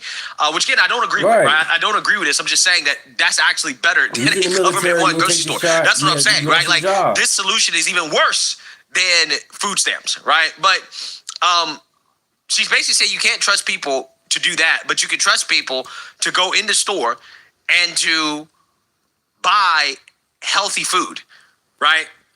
Without giving them money. Good one, Bud Russell. That's what happened. But in the main time, Biden flooded our country with millions of illegals during the pandemic. And they did not get not one vaccinated shot. No vaccine, no nothing. They just came straight in here. They got on a plane, doing the red eye, and got shipped other places across the states. Period. But no outrage for that. Y'all was cool with that. Let Trump let that shit happen. Y'all been going crazy. But no, it was Biden. You know, y'all was cool with it. Well, that's okay. Let them come on in. Let them on in. Open the door. Let them in. Now, it's chaos. Now we got to fix it. You guys don't like how we fixing it, but hey, it should never happen to the beginning. You let doggo brain dead dementia Joe sleeping in the basement in Delaware doing nothing. While Obama and Nancy Pelosi and Jill Biden running the country, setting everything up. Just because it's a discounted, right? That they can go in and they're going to buy healthy food for themselves. Again, I just don't think that makes sense. People already have a choice to buy healthy food in every single grocery store, right? Every single grocery store. You know what healthy is, right? Foods that are not hyper palatable, full of sugar and artificial additives, right? So when you're talking about whole foods, not the actual store, but actual real like whole foods, you talk about raw foods, raw vegetables, raw meat, right? Grains. All of that stuff is readily available in every grocery store. But people choose not to buy it, right? They choose to buy for convenience, right? They choose to buy the sugary snacks. They choose to buy highly processed foods out of convenience. And these foods just so happen to have an excess of calories. So people aren't starving for calories, right? They're not starving. People aren't starving. They just choose to buy junk, right? That's what people do. So, again, this idea that people are fat because they don't have access to healthy food it's crazy to me. It's ridiculous. Only a liberal would believe something like that. You're just ignoring basic reality, right? They're pretending as if there are grocery stores that don't sell all of these basics. Every grocery store sells these basics. It doesn't matter where you go, right? Every grocery store is selling the basics, okay? People just choose to buy junk. That's what people like to buy, especially poor people. Reduce diet-related illnesses by people being around options that are healthy at a lower cost. You have then no they're going to idea buy what you're these. talking about. No, I'm This telling is you not facts. true. I am. I'm telling you information that exists right now. Just take a quick Google. Anyone can. And talk about how low-income communities have poorer health. It's really simple to understand. And so if low-income communities now have access to more whole foods at a lower cost, they can't afford to go to Whole Foods. So now they have access to those same whole foods at a lower cost. People now have more competition, so capitalists should be happy. Because there's another... It's government. Government does not provide. But everyone doesn't have to shop there. Because the government can confiscate your wealth to cover its losses. Everyone so it's not does not fair have to shop competition. there. You can't compete against the government because it can raise your taxes and take more of your money. So you can't offer a service that's competitive with the government when the government has the power to just subsidize its losses endlessly by taking money. Do you know your mom and pop store can't do that. Because they can't just reach into Lindsay's pocket and take more of her money if things aren't working out well. The government can. So there's no competition with the government-run store. The government-run store can operate at a huge loss. In fact, they could make it free. They could make it all free and just operate at a 100% loss and then pay for the things by taking more of your tax dollars. So we're just talking about transferring tax money from one group to another. That's all this is. 40% of local families struggle to afford food in New York. Do you have a solution for that? Then give them more money. Do you have a solution for that? Okay, Mom Donnie I just gave you one. But no one in New York that's been a Republican has implemented solutions that have worked. And so Mom Donnie is trying something, and all I hear is backlash and no other solutions imminently. And so if 40% of people in New York City are struggling to afford food because it's extremely expensive not only to live, but to also buy healthy options. What do you mean struggling? Is that the polling question? Is that the struggle? Everyone in the country is struggling to afford food because grocery prices are you struggling to afford higher. Food? Well, so that's not. Yeah, my eyes bulge. No, you're not out struggling. Of my face when I look you're not in a situation where you're in a food desert and you're buying unhealthy things for your kids. I don't know that because 40% of people are either. Okay, but when you have SNAP benefits, some things are excluded and some things are included. Like for example, you may be able to get $25 of like fresh vegetables, but then you have to get a lot of boxed cereal. I think that's all stupid. Okay, but the more I would change that. Let me speak. The more micromanaging you do of people's finances by the government, the more government involvement you have, the stupider and more confusing it gets. It's stupid that grocery checkout lines should have to figure out, oh wait, you can pay for this. Money's fungible. So if you've given them the money, it doesn't actually matter. It's just creating more headaches for people to say, oh, you can pay for this with that, but not this with that. No, I would just do direct cash pay. If we're going to do some form of this, just do direct cash payment to people because people know what if that month the thing they don't really need is healthier food. The thing they need is to pay the cable bill or the internet bill because that's what they need. Like households know what they need and how best to spend their money.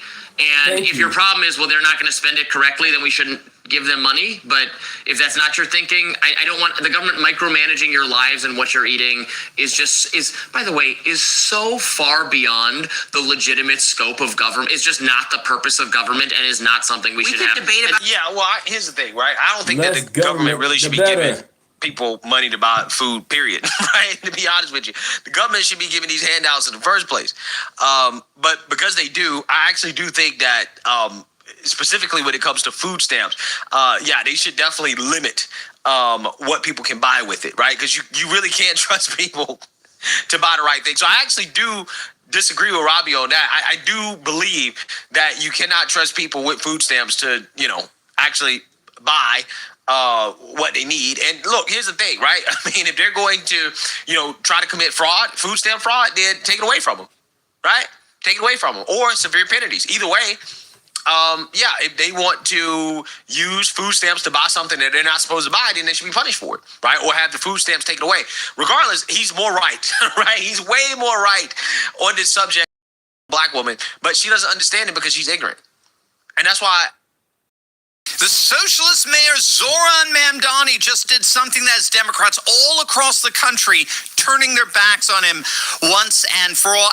And it's not just coming from high-profile Democrats. There are literally millions of New Yorkers calling for Mamdani to be thrown in jail. They're suing him, and they're openly rebelling. Stick with me to the very end of this video, because by the end, you're going to understand exactly why the ground is shifting under this guy's feet and why even his own party isn't going to be able to save him.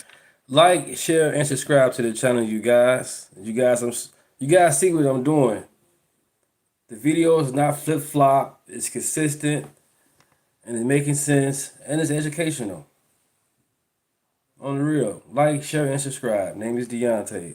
Thanks for stopping by. Hey gang, it's me, Dr. Steve, your patron professor, celebrating yet another glorious day in the Trumpian golden age that you made possible back in November 2024. So if you want a front row seat on how you continue to change the world in ways you never even imagined, make sure to smack that bell and subscribe button. Speaking of changing the world, just a quick reminder, when you support this channel, you're not just helping a show, you're helping build and reawaken Christian civilization. Your gifts help us long. Thank you, Bella, for the super chat. Appreciate it. Thank you, thank you. USA, baby. Launch books like Civ calls them, or push truthful articles onto platforms like MSN, and grow communities that stand for faith, family, and freedom. That's what building civilization looks like in practice. Books, media, and communities your kids can actually live in. If you want that future to keep expanding, click the link, chip in whatever you feel led to give, and help us keep building a vibrant and flourishing conservative future. All right, I'm just going to come out and say it.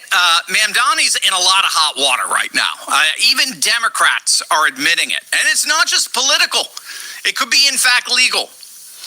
He gone done a little doo-doo here, right? If you're not familiar with it, Mamdani published a searchable database naming and listing addresses of New York City property owners potentially subject to the new pied-à-terre tax on non-primary luxury residences. So if you own a home, a condo, a penthouse, whatever in New York City, but you don't live there full-time, you will now be slapped with a massive new tax. It's called the pied-à-terre tax. Mamdani was absolutely giddy when he announced it. He couldn't wait to tax American citizens.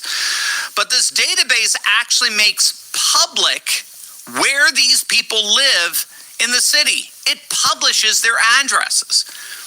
Mamdani's administration compiled, cleaned, and organized this data into an easily searchable single database, explicitly singling out, quote, the unknown swan. You from Chicago? That's what's up. I'm from Chicago as well. West Side Chicago.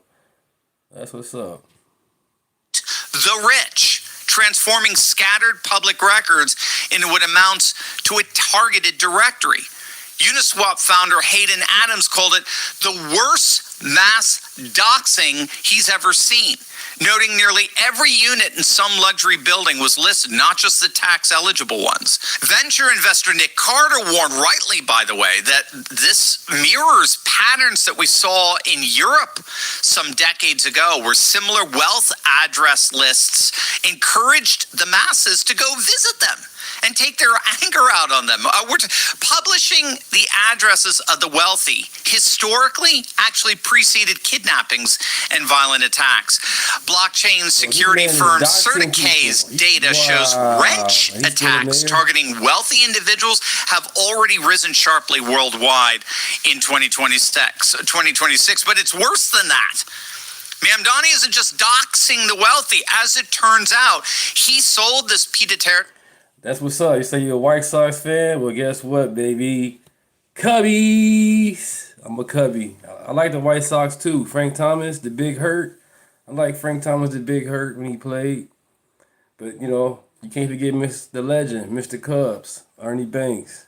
Oh, yeah, I'm a huge Cubs fan. I met him. Got an autographed baseball from him and everything. That's what's up from Chicago. I'm West Side. Tax by claiming it would only apply to about 30,000 homes in the city, right? So these are, after all, the ultra wealthy, the billionaires that need to pay their fair share, right? Wrong. The list is staggering in scope. Yeah, Unknown Small. We can go all day about Chicago, man.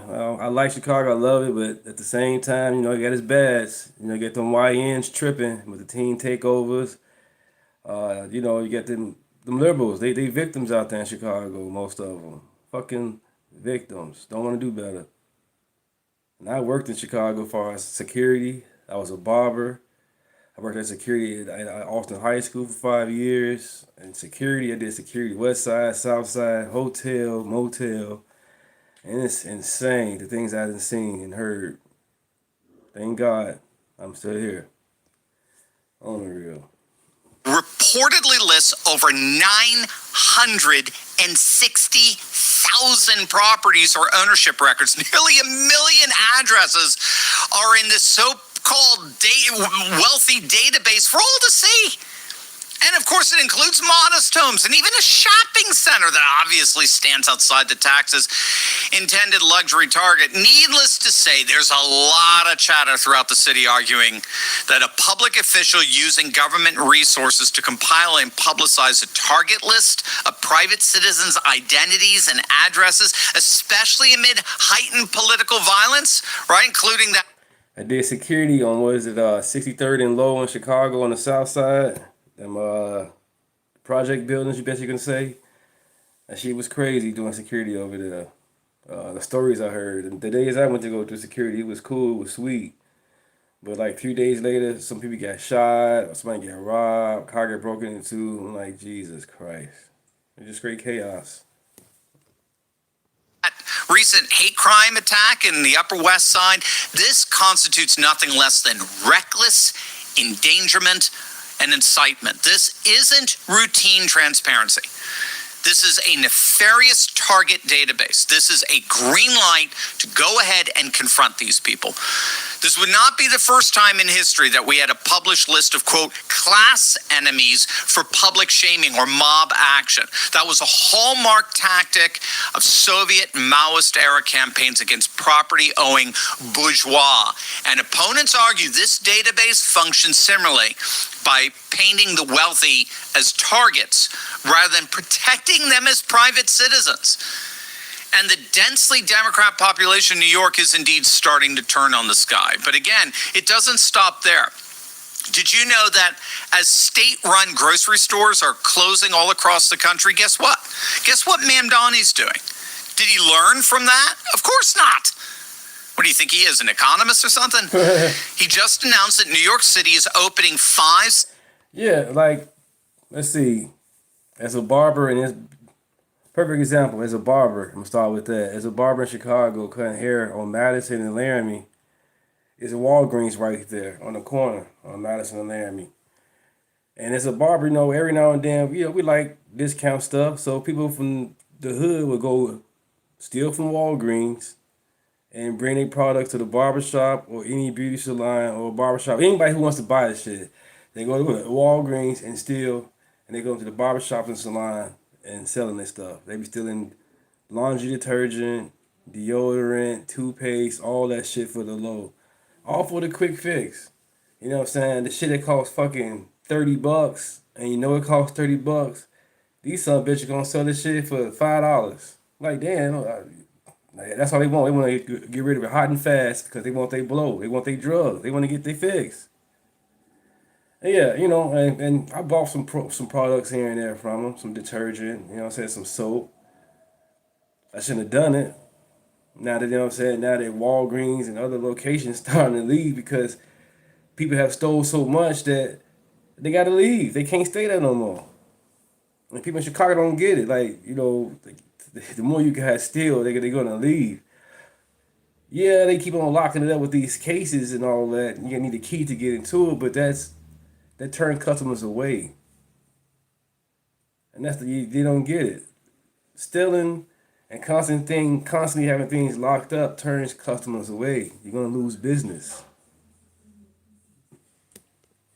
Subsidized grocery stores that'll have all items at a 30% discount. 5 stores, 30% discount. Not bad, right? Of course, the fundamental question. All Chicago got to do in Illinois is just vote red.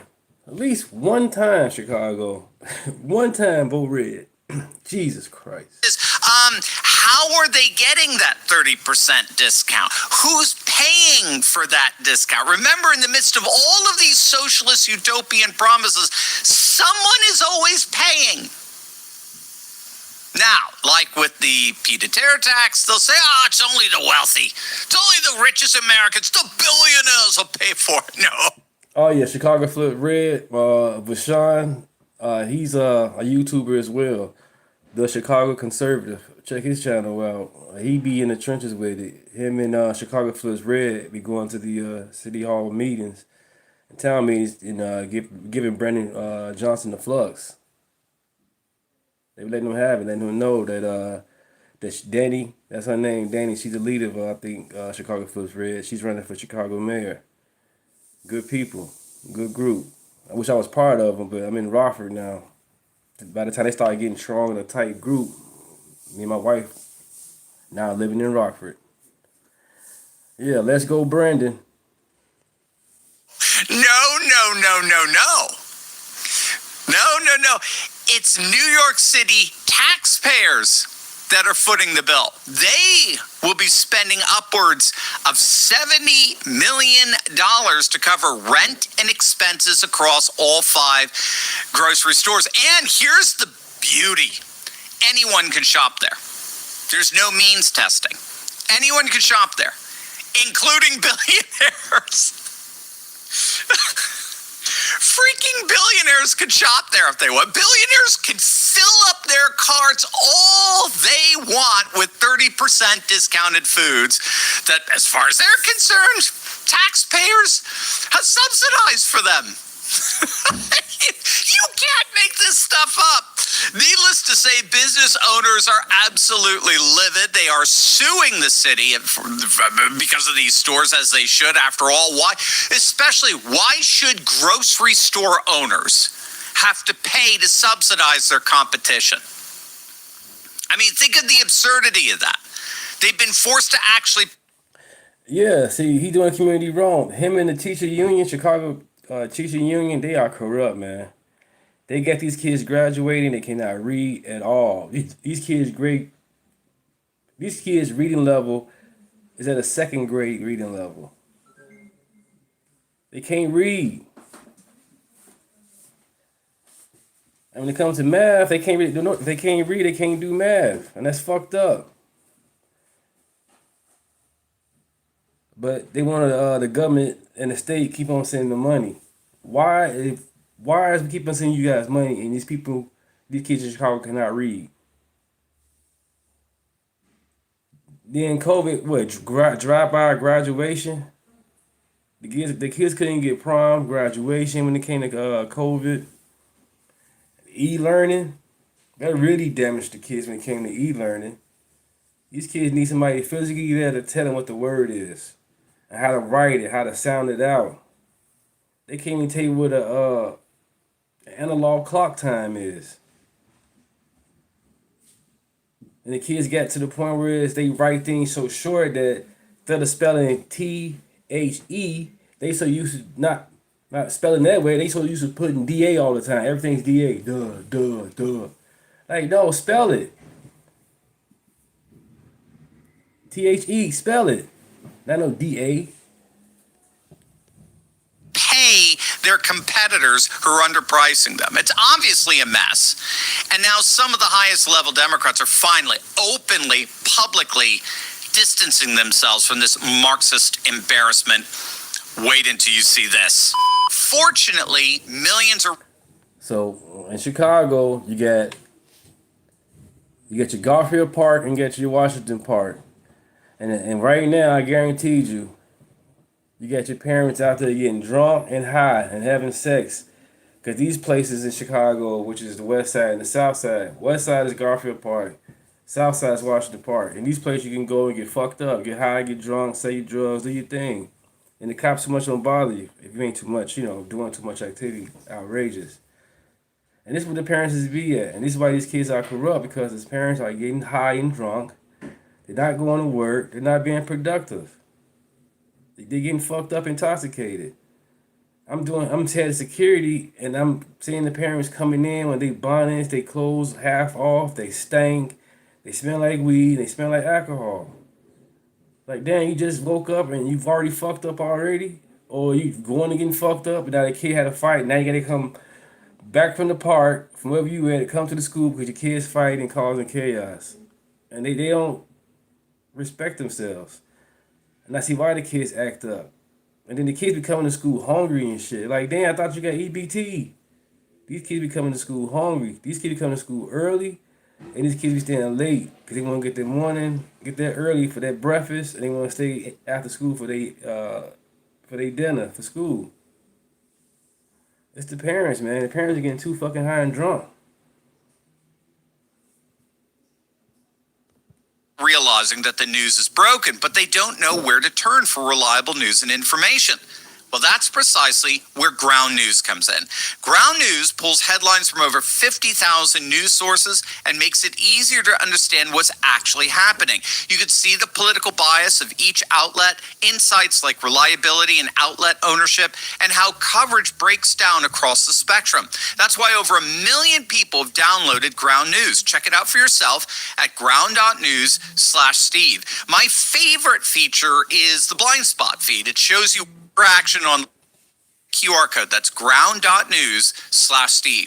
Right now, as we speak, some of the most powerful figures in the Democrat Party are publicly abandoning Zoran Mamdani, and it did not happen quietly. They're calling this guy out for the disaster that he is, not necessarily for the country, because they don't really care about the country, but for their party.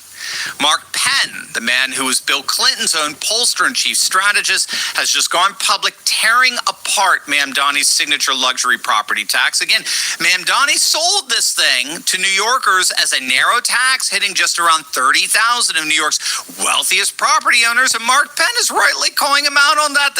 He's saying he obviously lied. He's pointing out that the city's own valuation system is arguing that the tax actually hits nearly 1 million New York City property owners, not 30,000. You know, that's quite the discrepancy the more I think about that. 30,000 versus 1 million. Regardless, Penn is warning that this tax could crater property values and drive investment out of the city entirely. Now, I want that to hit you. This is not a Republican saying this. This is not a Fox News correspondent. This is Bill Clinton's own guy. This is a Democrat strategist, one of the most successful in modern political era, one of the ones who helped build the modern Democrat Party, telling New York that Mamdani lied about the scope of his own tax plan, and he is bad news for them, and he's bad news for the party. But it didn't stop there. Rahm Emanuel, Obama's own chief of staff and former mayor of Chicago, has Chicago fallen, has it not? But since him, I guess he's halfway decent for what you could possibly get in that city. But he revealed that he sat down with Mamdani one-on-one for 90 minutes and directly confronted him over his very controversial stance on Israel, specifically over Mamdani's continued use of the jihadist phrase from the river to the sea, warning him that this isn't going to end well with the Democrat establishment. This will not end well for Mamdani. Now, weirdly, Mamdani's own communications director came out and denied that. If the working class leaves, that's over with. That's what's happening to Chicago. You got people from Chicago leaving too. I'm gonna play that next. Conversation never happened. That conversation with Rahm Emanuel, it didn't happen. They are they're in effect calling Rahm Emanuel a liar. They're openly saying that confrontation over Israel never happened, regardless. Emanuel's one of the growing number of Democrat voices coming out saying that their party has a choice. They can focus on winning tough races and flipping red seats blue in swing districts, or they can focus on abolishing prisons, abolishing the Senate, and packing the Supreme Court. But you can't do both. You can appeal to the undecided middle, or you can appeal to the rabid radical far left, but you can't do both. So are the Democrats going to learn from this? It doesn't look like it. And that's because of a pattern that we've seen historically with dying electoral parties. Remember, we talked about this before. When a party is in decline, it tends to shrivel up around its most extreme members because they're the diehards. They're the ones who aren't going anywhere. They're all in. But the more it consolidates around its most extreme members, the more the party alienates itself from the mainstream, which causes the party to lose more members, which in turn causes the party to consolidate even more around its extreme, and the whole cycle repeats. That's what's been happening with the Democrat Party. And their establishment leadership is slowly but surely, to their panic, beginning to recognize it. Again, even Clinton's Democrat strategist James Carville is openly, publicly saying that the party is going to inevitably split over this. What's left of the last remaining vestiges of traditional Democrats, they are going to have to leave the party if these radical socialists actually end up taking over.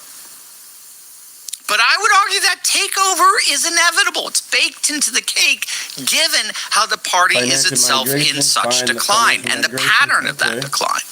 So let Mamdani have his party. Let him have his moment of self-honoring and gratification. Every day his influence increases is another step towards the party's slow but inevitable demise. What I just shared with you barely scratches the surface. I put together a free mini from the Chicagoland. Hunger Games are starting in Chicago. In black neighborhoods. They shut down 7 grocery stores. What you gonna do now? All them teen takeovers? People are sick of it. All right, I told you, stop voting for the niggles and the niggettes. It ain't pretty for your city. And now you gotta suffer. You see, you was talking all that mess. Oh man, we don't need the white. We don't like the white man. Bring back segregation. We'll be just fine. And look at you, fumbling and folding. You can't even keep a grocery store together. Why don't you build one? You built America, right? That's what you keep telling me. Black people built America. Build you a grocery store and try not to kill each other, man. I got plenty of grocery stores in my neighborhood. Whole Foods, Trader Joe's, Costco. I don't know if they accept EBT. You might want to do your due diligence. Let me guess, you're going to blame Trump for this, just like you always do. Let me show you exactly why you lost some grocery stores. Check this out. Community members, leaders, and families rally, saying the loss of this Walgreens at 86th and Cottage Grove won't just close a store, it will take away a critical lifeline. We're not here to beg Walgreens to stay. We are saying that their decision is the wrong decision. And in my opinion, it should be considered a first-degree corporate crime. Yes. Because the amount of people that will be hurt by this, the amount of elders that will not have access to health care is evil. Walgreens says the store is closing due to safety concerns, including theft and violence. But residents say that doesn't match what they see day to day. The lie that they're telling us is it's a health or a loss prevention issue. When 12th and State Street had loss prevention, they redesigned. Again, this neighborhood is not broke. Yeah, ain't nobody got time for that. You're on your own, king, queen. You got it. Stop begging the white man. Master, please bring back our grocery stores. We sure is hungry. Now you like white people. Hey, he wasn't building shit. Starve. This guy's crazy, yo. This guy's crazy. Oh my goodness. We got a brother who is actually from the Chicagoland area and decided that he just can't take it anymore. He is moving to Montana. Now, if you guys know anything about Montana, AT might be the only black person out in Montana. So this brother is now number 2. I'm just kidding. I'm being facetious. Don't get on me. Don't get on me. I'm just, don't pay me no mind. Okay. We got to get into this video. Hit the like button, share the video, subscribe to the channel. It is a shame though, man. It is a shame. Chicago is losing grocery stores like it's nobody's business. How you hate American and instead of America? having discussions around the crime, the theft, all these things that are causing the stores to say, you know what, we just got to shut it down. No, they're mad that they won't, the companies won't stay and allow their stores to be pillaged and for them not to turn a profit. You can't make this stuff up, man. Please stay open. Let's go. Cursed how? Some more. Cursed how exactly? This is a question in response to my statement that the black community is cursed.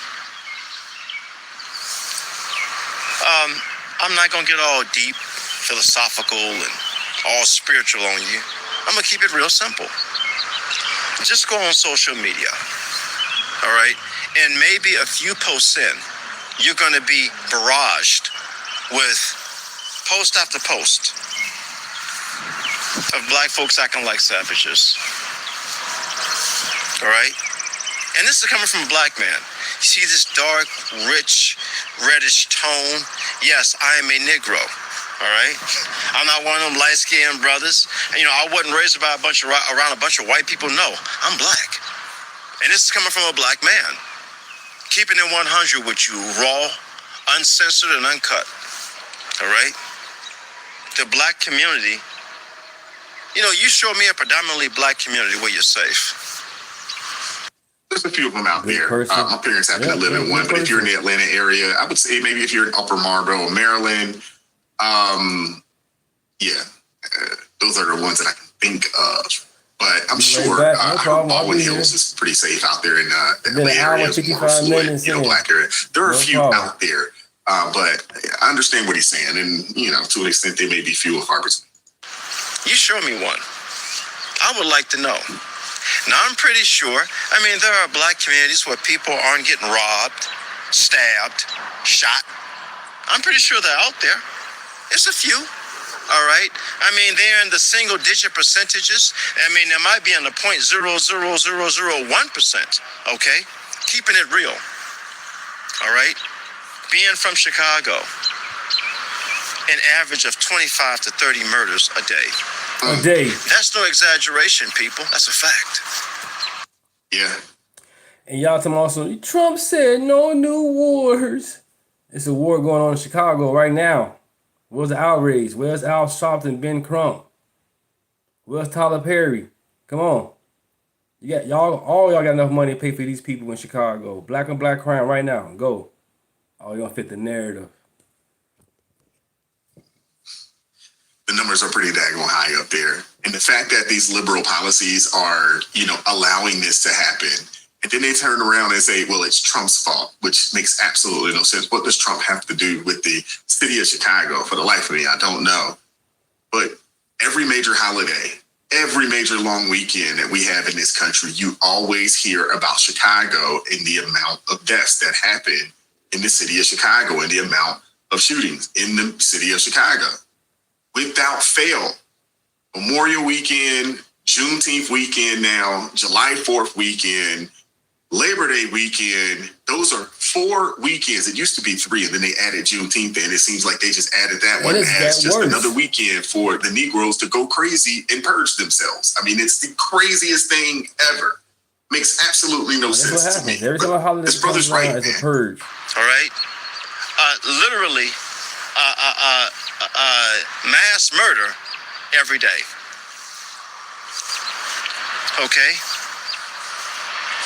It's insane. All right? And I look at some of the activity of black people. Like this thing with Carmelo Anthony.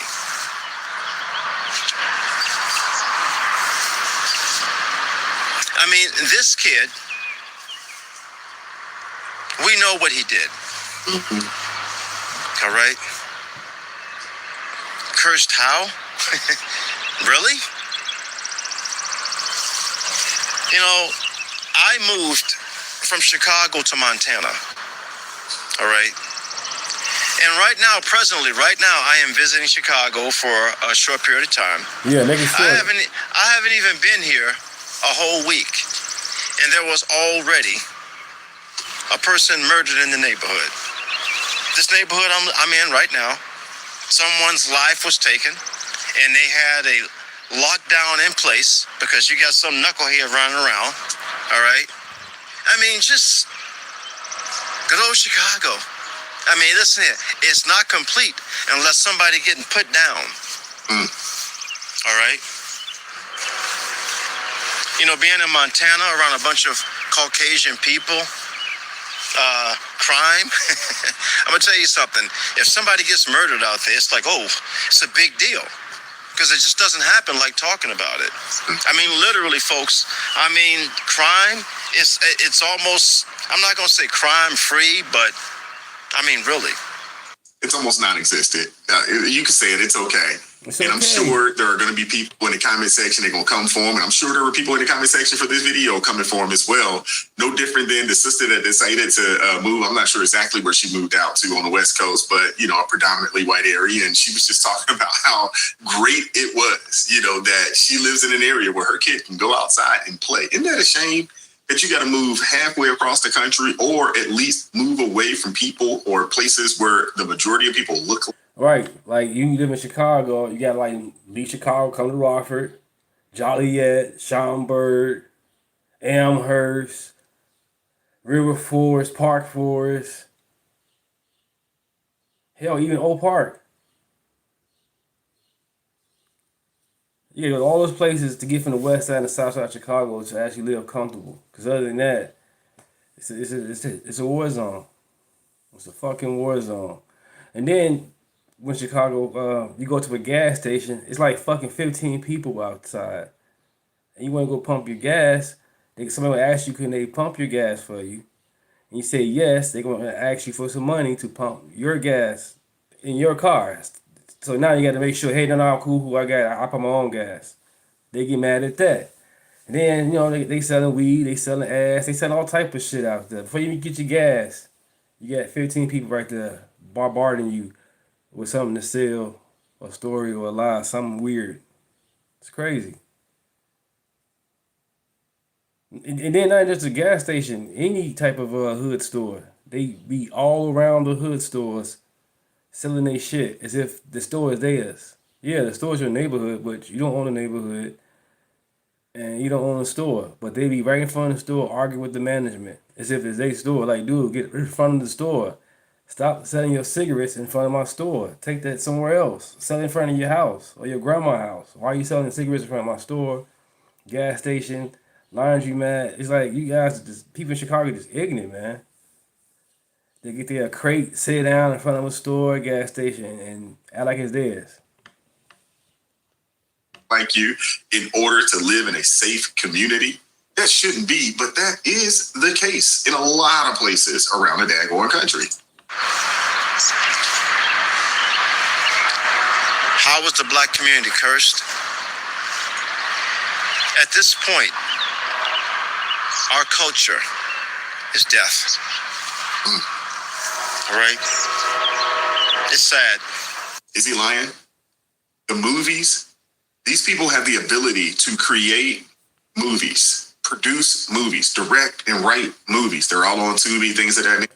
Right. Speaking of movies, remember back in the day when it came to like action movies or horror scenes, whatever, the black guy always die first? What happened to all that? That emotion about that bullshit. Nature. Most of them are about some hood stuff. A lot of them are about hood stuff. You know, about the, robbing, stealing, gang banging, slanging. Always some death and, a bunch of, mass pew-pewing going on. I mean, it's crazy. You actually have the ability. Don't tell me you don't, because these are independent films and independent filmmakers, and they produce these types of films. The majority of what you're going to see on Zeus and Tubi, those independent films, is going to be that. And you look at the music. Now, there are some people out there that are producing some really dope music, but they don't get the shine. The song of the summer, so they say, is the scamming and boosting song. You know what I'm saying? And all of a sudden, we've seen more people get locked up for scamming and boosting this summer. Why? Because they're listening to this debaucherous. The culture has a problem, man. And that's not to say that that is all. And I'm sure this brother is not saying that it is all. But there are entirely too many people willing to ignore the debauchery, ignore the foolishness, and defend it in some cases. Out in Tuskegee, earlier this week, it was announced that, hey, no more do-rags, no bonnets, no sleep clothes, no flip-flops, no house shoes, no none of that coming to school. You going to dress for success. We're trying to set you up to go out into the workforce and be a productive citizen. And you got black folks out there upset talking about this is our culture and we should be able to do this. You understand how crazy that sounds? Seriously. Booker T. Washington, the man sitting over top of my shoulder right here, is rolling over in his grave from listening to these ignorant people say these things. And I'm sure he's applauding the fact that the dean has finally decided to say, you know what? No more of the foolishness. You're going to dress for success here at Tuskegee University. Do you guys realize that Booker T. Washington is the founder of Tuskegee University? When they were going to school back then, they were slacks, button-ups, and ties if they could afford it. Now, they might have only had one or two sets, but that's what they wore to school to be educated. And now we have people in the freest world, in the wealthiest world, and these people go there looking like hobos. It's ridiculous. The Black Lives Matter movement, black, teen takeovers. I mean, really? Hey, you who asked this question, you show me, what black community do you know of where you're safe and it's predominantly black? And then this thing with Carmelo Anthony, Fresco, Texas. Apparently, Fresco, Texas is more of a predominantly white community, and they let the Negroes come in, and now we got somebody getting a dagger in the chest. Yeah. Right. Folks, pray that God brings peace. I'm out. I'm with him on that one, man. Pray without ceasing. Pray without ceasing, man, because some of these people, man, the brains in their minds are just reprobate, and they need help. They need Jesus. They need guidance. They need wisdom. They need discernment. That's really what it is. It's a spiritual issue. It's a heart issue that we have in a lot of these communities and a lot of these people out here, man. Are reaching out for a private investment. We'll get to that, but just don't take it from us. Take it from the Chicago residents who are dealing with it and impacted directly. Listen to this. Think about this, man. 7 government-owned grocery stores. They're all shutting down. Now, they say it's due to high cost, empty shelves, and rotting merchandise. Yeah, but yet you got Mondami up in New York saying that, hey, we're about to open 5 of these up in the city. And one of them's already over budget. This is insane. But for whatever reason, folks want free. People don't understand that there's no such thing as a free handout, man. It doesn't exist. Going to be an impact on the community and people close nearby that they won't be able to get necessities and what they need at a convenience for them. So. It's just opened up. Now it's about to close down again. We have nothing. So I don't know what we're going to do. There's nothing around here.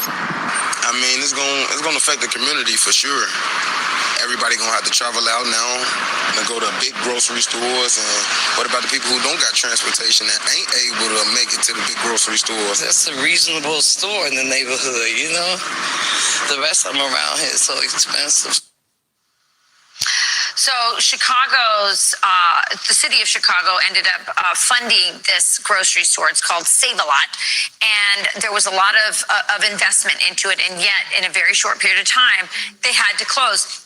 there's multiple reasons why this happened. One is if you go online and you look up this particular store, this chain, you'll see a lot of TikTok videos of people stealing. So there was also a lot of theft going on. And yeah, which is the same reason the Walgreens closed and the same reason the other stores closed in these areas, because they don't do what they're supposed to do about the daggone crime. And even in a government-ran grocery store, quote unquote, they can't even keep the doors open because the patrons are stealing. Come on, man. Black women is the reason why poverty is high in the Black communities. And when I first read the article title, I was like, what?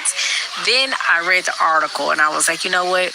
They're right. So basically what they were saying was Black women will have over 4 kids with multiple baby daddies, knowing that they don't have the education, the finances, the housing, the vehicle to support all these children. And I was like, you know what? That is true, because we all know females who got 8, 9, 10 kids, 5 baby daddies, and don't have a house, don't have a car, don't have an education, yet they continuously have children. The sisterhood is gonna come for her for this. She ain't lying. And whoever wrote the article, they're not lying either. You gotta understand, the poorest demographic in the country are single women and their children.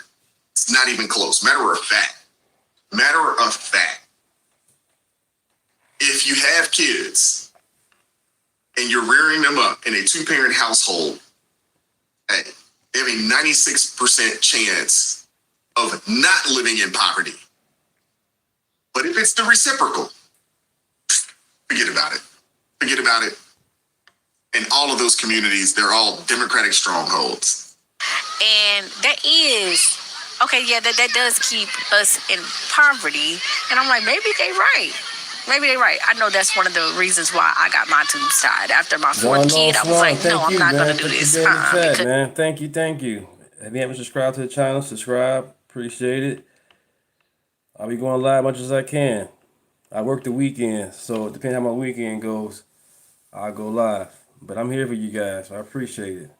Thank you, Unknown Swan. I seen how hard it was. Like with my 3rd kid, I did not want to be pregnant. I was fine with my 2 kids. Although it happened, I kept it, I sucked it up. I got pregnant again, and I was like, you know what? This will be my last time. I'm not going to continue to do this to myself. No. And I seen how hard it was to take care of kids. I seen how expensive it was. And I was like, I'm not going to continue to do this. I'm going to stop. And then I went and enrolled myself into school. I'll be done next year. And I think it was the best thing that I could have ever done for myself. Because I probably wouldn't have more kids, unfortunately. But I stopped it. And some women don't. And that is what's keeping us in poverty. Now, she had to create another video and let the sisterhood, have it. And they came forward, but she wasn't lying. I'm telling you, if increase the marriage rate, decrease the out of wedlock kids. You got Black folks all the time talking about building and generational wealth. It's hard to do that when you got kids all over the daggone place by different men or different women. And if you're a woman and you got multiple kids by multiple dudes, some are paying, some aren't. But even with that, it's still very difficult to build wealth. And if you are a man with kids by 3, 4 different women. Yeah, you're right, C-Swag. White is a color. Yes, it is. How are you building wealth with the government garnishing your paycheck every daggone month? The brother in Chicago, he's absolutely right. I'm glad he moved to Montana. Out there with my brother AT. Not that many. Black folks out there. Matter of fact, the last census said that there is roughly 8,013 Black people in the state of Montana.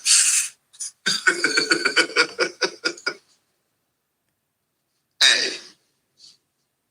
And he said that, crime is basically non-existent. I ain't mad at him, man. Too cold for me to live up that way. Too cold for me. I really appreciate where I'm at right now. I think diverse communities are where it's at. You're going to get the best of everything. You're going to get people that want to take care of their community. You're going to get people that are, just hardworking. They're raising their families. People speak. I love it. And my community here is a diverse community. Where I came from, it was a pretty diverse community. And I can appreciate that. I think all of anything, is, you start to get a little murky. But when you go into these communities, especially, these poor demographics where it's, majority black, man, you playing with your life, man. You're rolling the dice, man. Hit the like button, share the video, subscribe to the channel, turn the notifications on to all so you never miss an upload. Consider joining the ARP family or buy your brother a coffee. The link's in the description box below. I appreciate the love. I appreciate the support. And as always, keep God first. Stay prayed up. We'll catch up with you guys next time. Peace. It is God who arms me with strength. Yeah, I'm battle ready. And, we have a unique responsibility to act from the heart of empire, the belly of the beast. The most important thing that we can do is take that empire down from within. Our role ultimately is to facilitate our own empire's failure in ways that we can, ultimately to overthrow our own empire. U.S. imperialism is not a thing that can be reformed away. It has to be overthrown through revolutionary struggle. And to build a mass movement that can use the leverage of workers to hit the kill switch on American imperialism here within the American empire. Yeah, we got to talk about the Democrat Party. Once again, because they're in shambles. And I was going to say MSD or BNC. I cannot talk today. Whoa.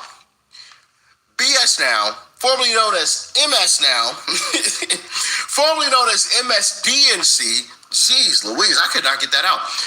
Anyway, Joe Scarborough from BS Now is sending the warning call out now because there are some Democrats who see the writing on the wall. Well, I think they all see the writing on the wall, quite frankly, but only some of them are willing to say it out loud, right? The Hakeem Jeffries of the world and Chuck Schumer's, they see it. They're just not willing to call it out, in front of cameras. They'll do it behind the scenes. We've heard about the stories, and I've talked about it. I've covered that, right? With Hakeem Jeffries calling up Bernie Sanders and telling him to stop endorsing the communist candidates. And Bernie Sanders basically giving him the middle finger and saying, shove it, right? He won't do that in front of the camera, though. He'll give you a bunch of word salad and something else about Trump.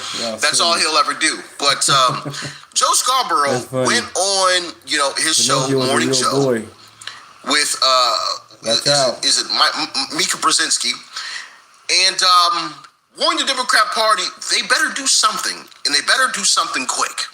And I want to talk about it. So with that being said, make sure you guys smack that like button, subscribe if you are new. Also, go and subscribe to my second channel. The link is down below in the description box. It is called Extra Rich. Let's jump into it. We got a ton to talk to him about, but I just got to start with something that was all over social media and the news yesterday. And before we got all the big events in Washington across the world, I wanted to show everybody a notable clip from one of the Sunday shows. The national co-chair for the Democratic Socialists of America, the DSA, was on Fox News Sunday. And here was one of her exchanges with host Shannon Breed. Common sense, man. We got to get a video together, man. We got to go live or do a video together. Common sense. I'm here. Yep. I'm going to go see Spider-Man later on today, you guys. I'm going to see Spider-Man. It starts at 5. So me and the wife are going to check that out. Hope it's a good movie and hope it ain't woke. Get that shit there. You go woke, you go broke. But what I'm hearing, they saying it's a good movie. So I'm going to definitely go check it out, me and the wife. But yeah, common sense, man. We got to get together.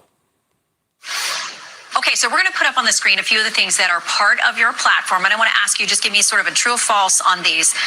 Abolish the Senate. No fraud. True. No permit. Okay, replace the presidency and Supreme Court as we now know them. Yep. Abolish ICE. Absolutely. Abolish borders and give amnesty to anyone currently in the U.S. illegally. As a long-term plan, yep. Defund the Pentagon. Yeah, people. Absolutely. Abolish prisons, at least in large part. No problem, Tommy. Again, that as part of a long-term program, yeah. Okay, so no prisons. Government or public ownership of most large corporations. Yeah, absolutely. Democrats. Uh-oh. Let those not Joe with ears here. Uh-oh. What you gotta say, Joe? Maya Angelou said, when somebody shows you who they are, believe them the first time. People know themselves much better than you do. And, well, what's true of people is also true of political parties. And as you just saw, the national co-chair of the DSA went on television and showed us exactly who she is and what her party believes. Abolish the U.S. Now you got James Carville pissed off. Now you got Joe Scarborough, how you pronounce his name? Now he pissed off. But see, it's a problem. You guys, both these guys kept pushing Democrat Party so far to the left. Now they went too fucking far left. Now it's an issue. Now they're trying to bring them to the left, to the center. It's y'all fault. Y'all keep on saying Trump bad, Trump is this, this, MAGA that. Now y'all seeing your party about to be taken over by the people that don't like you at all. These Democrat socialists do not like America. They do not like Democrats, period. They just using that Democrat part to get in. To get into the party. Because once they get into that party, they're going to show them true selves. They already said they're going to get rid of the Senate. That's crazy. Senate, the presidency as we know it, the Supreme Court as we know it, true. Abolish ICE? Absolutely. Open the borders? Defund the Pentagon? But come on, Joe. You were the same guy that said Joe Biden was the sharpest attack. This is the best Joe Biden ever. Remember? Now look at him. Look like a Where's Waldo looking ass. Empty the prisons? Have the government seize private companies? Absolutely. Absolutely. Absolutely. All questions answered with complete conviction. And all those responses completely disqualifying for a party that likes to tell people. I gotta tell you this thing, that at least they fucking honest. You know what I'm saying? At first they was kind of quiet about what their agenda is. Now they telling you. But they telling you now when they got some people in power already. They was quiet about it at first, somewhat. Now they in power. What? Now they gonna tell you, yeah, get rid of Congress, get rid of the cops, get rid of everybody, fuck everybody. Now Morning Joe looking like, uh-oh. Yeah, because once they get in power, they gonna mess with your job as a media. Yep. That's why he's scared. Well, they're really just about health care and tax reform. And Mika, the other part of this, of course, is that even if there actually are not many Democrats who believe this, it's a gift to Republicans. Talking like that allows Republicans to label the entire... There are a lot of Democrats that believe in that, and that is the problem with, Joe Scarborough getting on television now and trying to complain about it. I literally just showed you guys a poll the other day of, who was it? Who was that? It's not Harry Enton. Steve Kornacki. That's who it was. Kornacki. And he was showing that, or no, was that Harry Enton? I don't know now. Because I showed you guys both, but I don't remember which one actually showed. Actually, I think it was Steve Kornacki, because I think here it is. We've been seeing it in the primary season. Socialists winning Democratic primaries, candidates from the far left. And look at this here. Among Democrats, this is that Fox poll, a majority have a favorable view of socialism. Step outside the Democratic Party, it's a totally different world. Look at. So that is the problem. Most Democrats love this stuff. They're eating it up. Most Democrat voters, they're eating it up. 52% in reality is probably a touch higher than that. I would say closer to. If you ain't working, why are you? You shouldn't be voting. If you ain't working, why are you voting? Period. Because you already know what's going to happen. The ones that's on the Democratic Party side is going to keep on voting for the free shit. They don't want to work. They don't want to earn nothing. They just want everything to be given to them. Yes, daddy government. Yes, daddy government. Come on, man. Jesus Christ. Let's continue. 56-ish% of Democrat voters believe in socialism, and so they like these communist candidates, so the so-called DSA, right? So you can't get on there and say, well, just be, most Democrats don't believe in this. Actually, they do. They do. Okay? And once again, that is going to be the problem with the Democrat Party. You're going to have to convince your voters that, hey, these guys over here that are promising you the sun, the moon, and the stars, they can't actually do it. They won't actually accomplish it. You're going to be left off in a worse situation. And so you need to vote for us, more middling Democrats, but then also those guys can't win in a general election against the Republican. You're going to have to manage to convince these folks that I don't think they can. I don't think they can. We need it.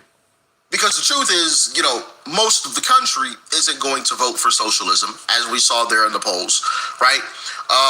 Republicans are, and independents are leaning, heavily against it as well. So you're not going to get most of the country to do it. So you're going to lose all of these different races. For example, and I've talked about this race repeatedly, there's a race that is coming up on August 7th in Michigan between an establishment candidate and Abdul El Sayed, I believe his name is, for Senate in Michigan, Democrat primary.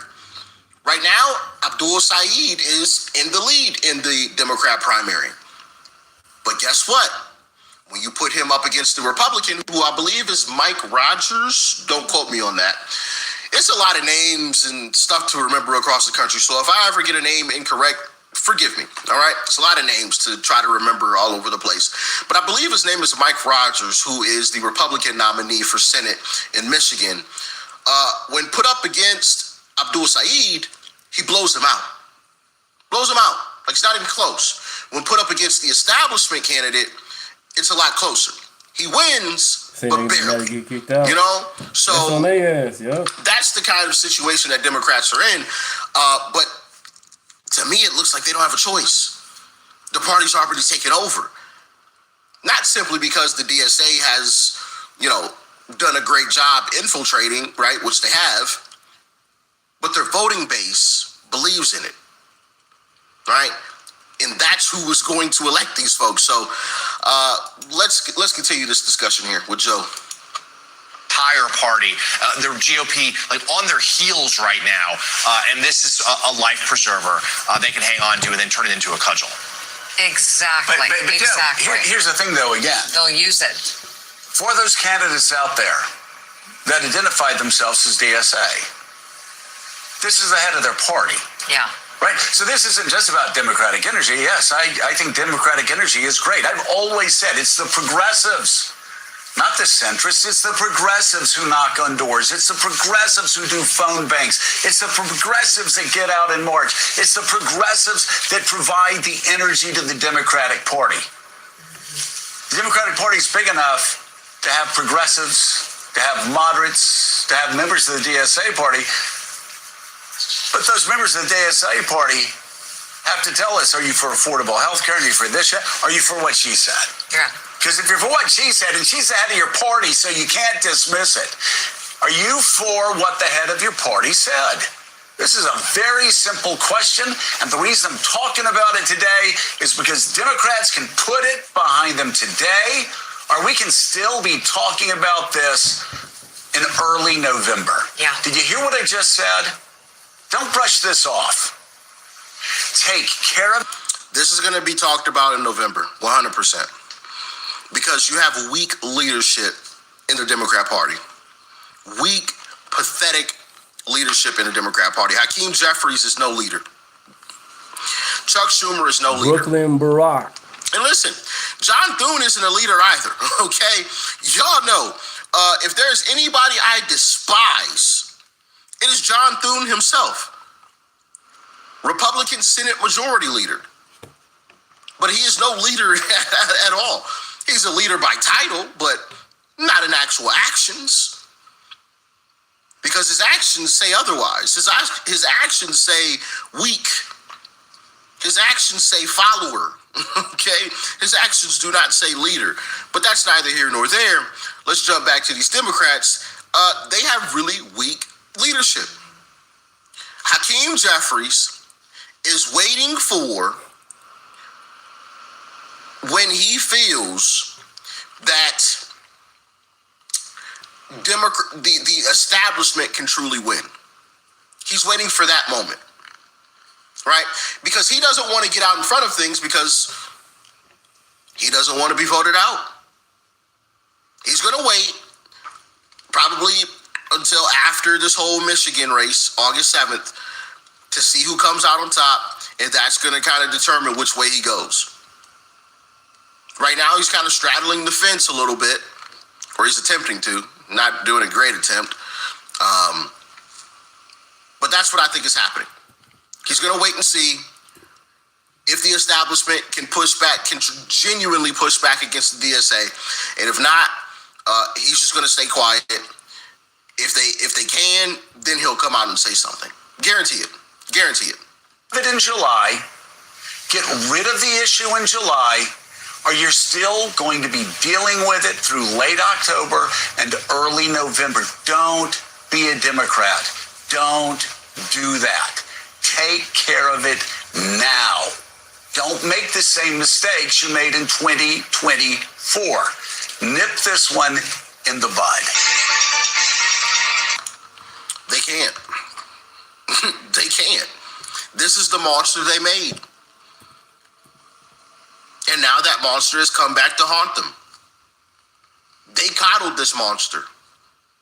They told this monster its ideas, its enthusiasm, and everything else was great. And now it's come back to haunt them. And they can't put it back on the chain. It's too late. It's over with, right? Honestly, I don't see a way that the Democrats get out of this. Or at least I don't see a way that the establishment wins. I genuinely don't. I don't see it. Maybe, just maybe, right? When all of these candidates get blown out, actually, that might actually, because there's not too many.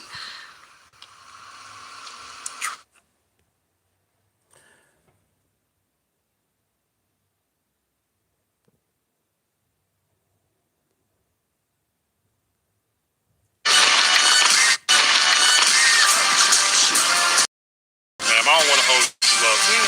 Thank you so much for those kind words.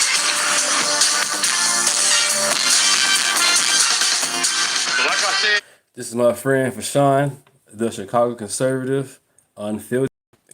Check it out. y'all, you cannot talk to me once. I'm trying to tell you. Mr. Chicago conservative, you may begin. Welcome, sir. Appreciate that. Hello, ladies and gentlemen. Welcome back to the Chicago Conservative Street Interview Edition. And guys, I've just had about enough of the violence in Chicago when it comes to the gun violence, just the horrendous violent acts in Chicago in general. So we're just going to be asking the people of Chicago, how do they feel about the violence in Chicago? What is the cause of that violence and what they can do to prevent that violence in Chicago, guys? So we are on 47th and Ashland right now, as you guys can see. So just stay tuned, guys. And we're just going to get some opinions of the people of Chicago. Yeah, 47 in Ashland. It's blacks over there, but it's mostly heavily Mexicans, Latinos, Latin Kings. Yeah, very dangerous neighborhood.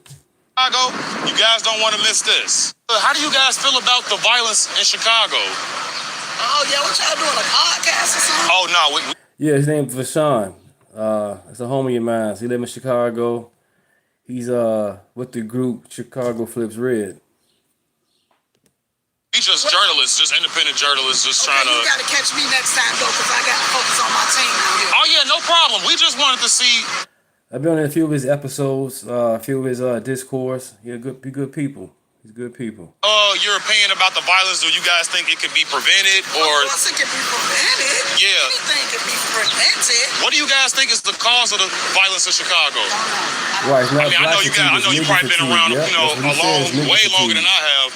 Like growing up and stuff like that, you think it's like anything specific, like in certain communities, or is it just a thing? Okay, yeah. Well, thank you guys for your time. No problem about that. So, ladies and gentlemen, we out here trying to speak to the people of Chicago. Now, you know, it's a little tough, you know, when you're trying to speak to people who are just immune to the violence at this point. We can keep walking. But my thing is this, ladies and gentlemen, it frustrates me when the people of Chicago know the problem when it comes to the violence. You don't have to make it political or anything like that, but at least acknowledge the problem when it comes to the violence in Chicago. So, like I said, it is very frustrating trying to talk to the people of Chicago sometimes, but hey, we're gonna keep trying, guys.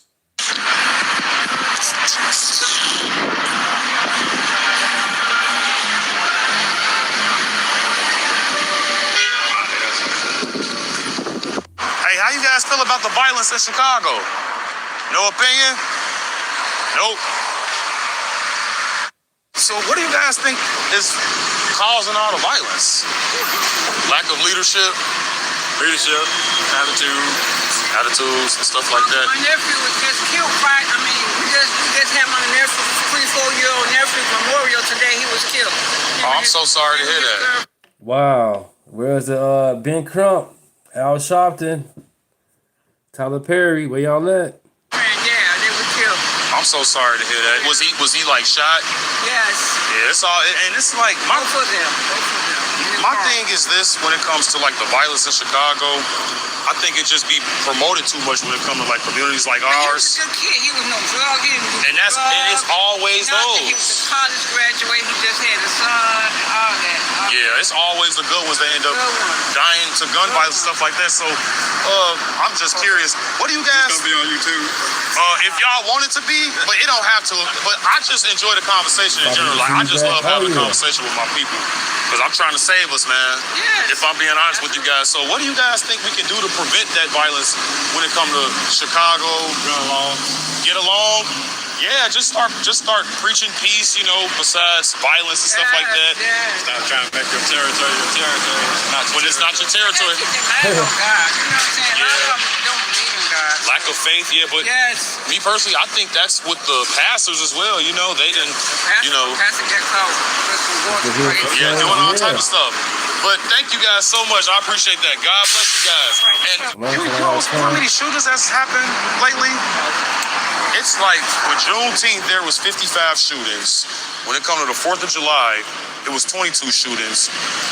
What do you think about that? Like with the violence in Chicago? To be honest with you, at my age, you turn over to God. Yeah, Amen. I agree. It'll stress you out. Yeah, I was just speaking to a woman not too long ago before you. It's just lack of faith in our communities, just lack of leadership and things like that. So you believe that this, so you believe that this community needs more God. Well, see, I tell you like this. He wants us to talk to him more. This is his land, okay? He gives us everything we need in his land. Everything you need to work with is right down here. But you have to separate yourself from the good and the bad. As long as you keep that faith, you can't go wrong. Yeah. So what do you think contributes to all the violence and stuff in Chicago? Like the shootings and things like that? Well, it goes with, you know, we have to, like I said, focus on faith. Yeah. Okay. So without faith, chaos will reign. Chaos is on the reign. Yeah. And the people, places, and things. You have to separate yourself. You okay? You okay? You have to separate yourself from the good and bad. It's just like, I wasn't speaking like this all my life. Yeah. I was, you know, you got karmic. Karmic is where you're still confused where I need to be, where I want to go in life. You know, and the good and bad. You got karmic and you got good. What age were you when you came to that conclusion, when you made your big change? I always loved God. I always was that Christian. But the key thing is that I got mixed up with the wrong people. We all do. Okay. We all make that and mistake. it goes back to your surroundings. Sometimes you have to go into hermit mode and focus. Hermit mode is just focusing, and you have a clear mind. Okay, when you go into hermit mode. In other words, you know, don't depend on your thoughts or your opinions. And you can't worry about nobody else's opinion. I agree, 100%. That's a big key. Yeah. Because if we stop worrying about others' opinion, you'll stop putting yourself in different categories. I agree. God bless you, man. I don't want to hold you up. You ain't holding me up. Thank you so much for those kind words. What's going on, brother? Shit. Man, hey, how you feel about the violence in Chicago, bro? Like the shootings and stabbings and on the red line and stuff like that. What do you think like caused that violence in like the neighborhoods and stuff? I don't know. I just moved back. So. Oh, you just moved back? Yeah. Where you from originally? Central Illinois. Oh, okay.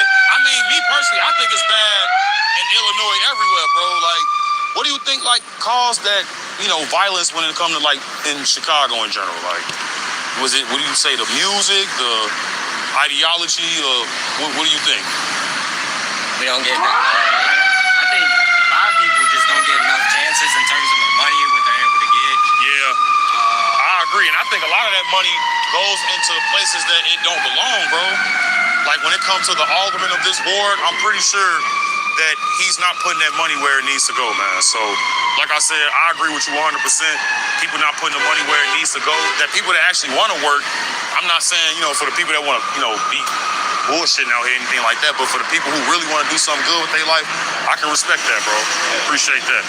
So, man, look, God bless you, man. Stay safe out here. Yes, sir. Excuse me, sir. How do you feel about the violence that's going on in Chicago today? Do you feel like it's, black people just killing each other all the time? Do you think like it could be avoided when it comes to, the violence in the music and things like that being promoted? What's your opinions on that? I don't care for it. I really don't care about it. Oh, so you don't care about people dying in Chicago when it comes to shooting? You know how many people died on Juneteenth, bro? Hell no. What you? Okay, so it's like, so you don't care? Yeah, when it comes to the Amish people, Mr. Boski, the Amish people, good people, man, and they food tastes good. 7th grade, I got a chance to go to the Springfield and into the Amish community, and yeah, when it comes to electricity and all that stuff, very, very limited electricity. Only for the tourist attraction area they got electricity going. Other than that, it's a good community. Good community. About people dying? Man, being my people, you don't know. So what if it is your people's then? So it's like, what if I just came? What? All of them shit. That don't make no sense, man. I'm gonna just be honest with you. It's what it is, man. That's how I feel, man. Yeah, the Amish people food, they food is the bomb. It's kind of surprising that you feel this way. I mean, what do you got a mask on? It's hot as hell. What do you got a mask on? You got a white tee on. I mean, that makes more sense than you wearing a mask. I mean, it's like, what you got a problem with me, man? I ain't my dead shit. Why you asking me that? Why you wearing a mask? Like, is that like? Why you in my business? I'm not in your business. It's just a valid question. Like, it's hot outside. Why you asking me that? Uh-oh. Man, look, I ain't trying to get on that with you, bro. It's just like the people just want to know they. Recording, like, what the fuck is you doing? Hey, bro. Hey, yo. Don't touch my. Hey. Here we go.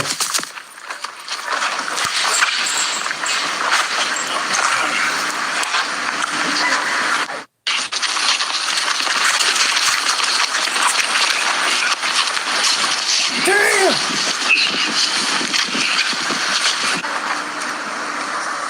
Get him, Deshaun. Get him. Yeah, he chasing his ass. Can't even ask these niggas a question, bro. Deshaun, you gotta be safe out there, man. I really wasn't even trying to fight him for real. I really was trying to have a conversation with him. I really took it easy on him. Barely threw any punches.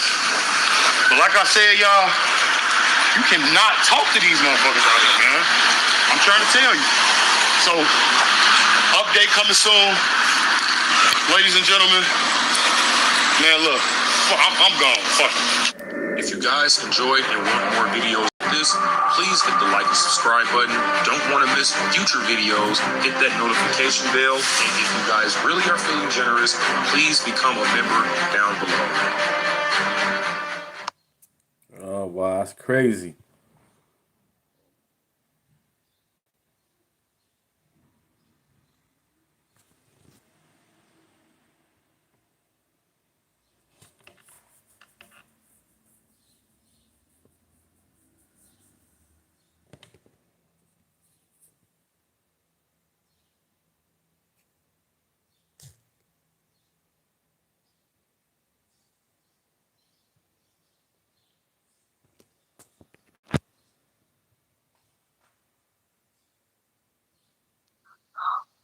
You guys talking about MAGA, it's an issue for America. No, it's not. It's a Democrat socialist. They are an issue. They are a problem to America. Liberals and you Democrats, y'all know this. But you guys, you know what I'm saying? Y'all know this. But y'all want to admit it. Y'all went too far left. Crazy. Check this out. To my friends of the Democratic Party, I want you to watch this very carefully before you say a word. Because this message is specifically for you and only you. Before anybody tells you what to think about this clip, I want you to watch it for yourself. Listen to every single word that this speaker says. Then ask yourself one question. Is this really the direction that you want your party going? Take a look at this. No more to the Democrats who compromise, who conciliate, and who betray us. Hassan Piker, it's y'all boy, huh? No more to the fascist reactionaries, but no more to the Democrats who will collaborate and cooperate with the fascists, who will fund ICE, who will fund Israel, who will help poison the planet, who will stiff workers and help bosses. We don't need those Democrats anymore. In fact, we have a message. We are coming. We are on boss. We're on bot. We're unbound. And we will become undeniable. Forget the headlines. Forget what social media says. Wow. You just heard it with your own ears. This isn't about Republicans versus Democrats anymore. It's about whether the Democratic Party is willing to draw a line and say, no, this doesn't represent us. We are better than this. Because if people stay silent, other people are going to assume that you agree. You know, politics is one thing, but when rhetoric becomes this extreme and people stop speaking up against this, that's exactly when the country becomes more divided. So I am asking every single Democrat that is watching this right now, do you agree with what you just heard? Or is it time for your leaders in your party to publicly reject it? I generally want to know when every single one of you has had enough. Yeah. We had enough. This radical right here, these people don't like America. They don't love America. They don't respect the Constitution. They want socialism and communism, which is not how America is built and not how America is made.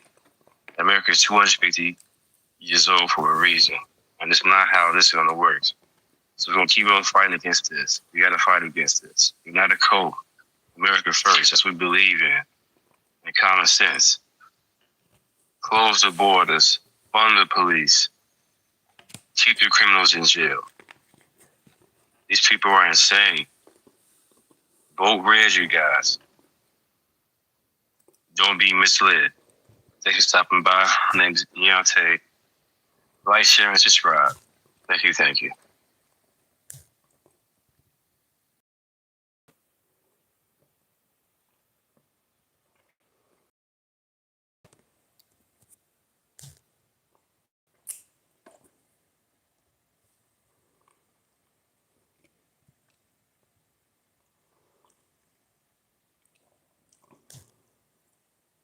They will impose Sharia law in America through the ballot box or the bullet with no middle ground, meaning you either vote Sharia in or they will kill you.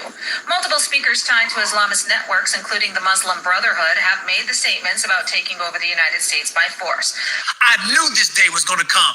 You best believe, people, sooner than later, it will be a civil war. But it won't be a civil war between American Republicans and American Democrats. No. It's going to be a civil war between Christianity and whatever the hell they praise, okay? Donald Trump said weeks ago, and I genuinely believe this, that if Christians do not get involved with politics is going to erase their ability to be Christian. And that's exactly what's going on. You see, have you all ever asked the question of why a lot of these Democrat representatives and candidates and officials are foreigners, like they're coming in from, look at Ilhan Omar. They all foreigners because the Democratic Party is as easy as one to include themselves in for the takeover. See what's going on in UK. You see what's going on in Canada. It is Grand Theft Auto 5 over there. Something out of a horror film. But you want to know something? Here's what they don't know. Yeah, we got some Christians out there that are straight punks, unfortunately. But, oh, you got some Christians like me that is locked, loaded, and ready. Rockabye baby. Because one thing about Americans, we won't tolerate the shit that's going on over there in UK or in Canada. Oh, no, no, no, no, no. If this was to ever happen, it'd be the first time you see a KKK member and a gangbanger riding on a horse. Blast him, motherfucker.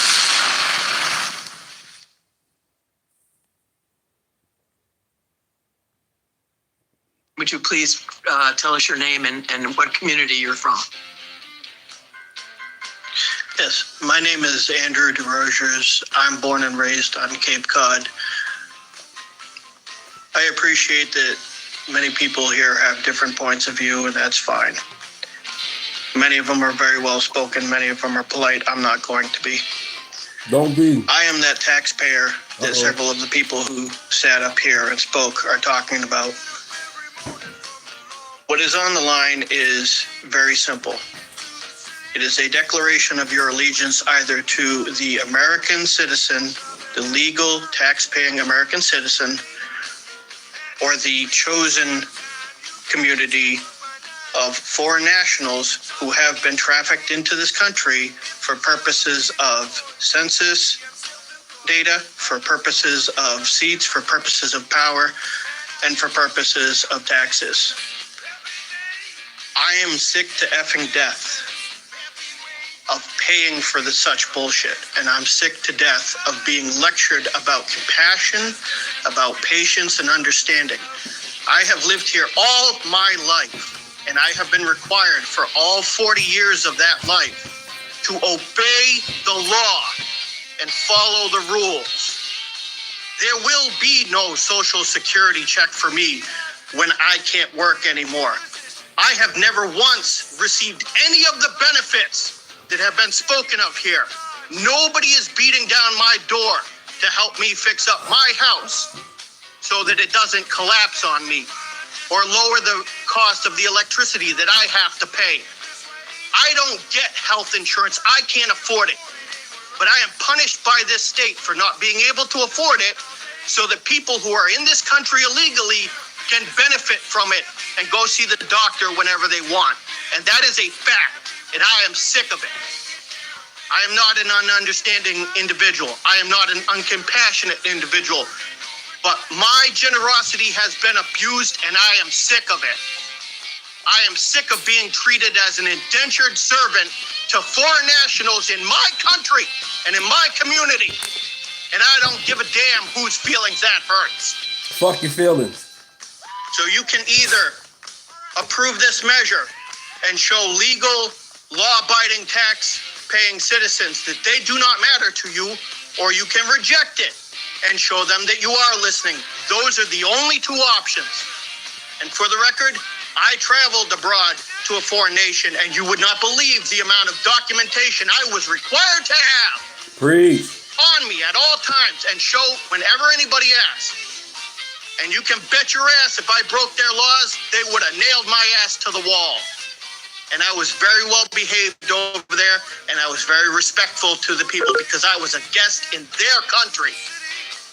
I wasn't due anything. Thank you.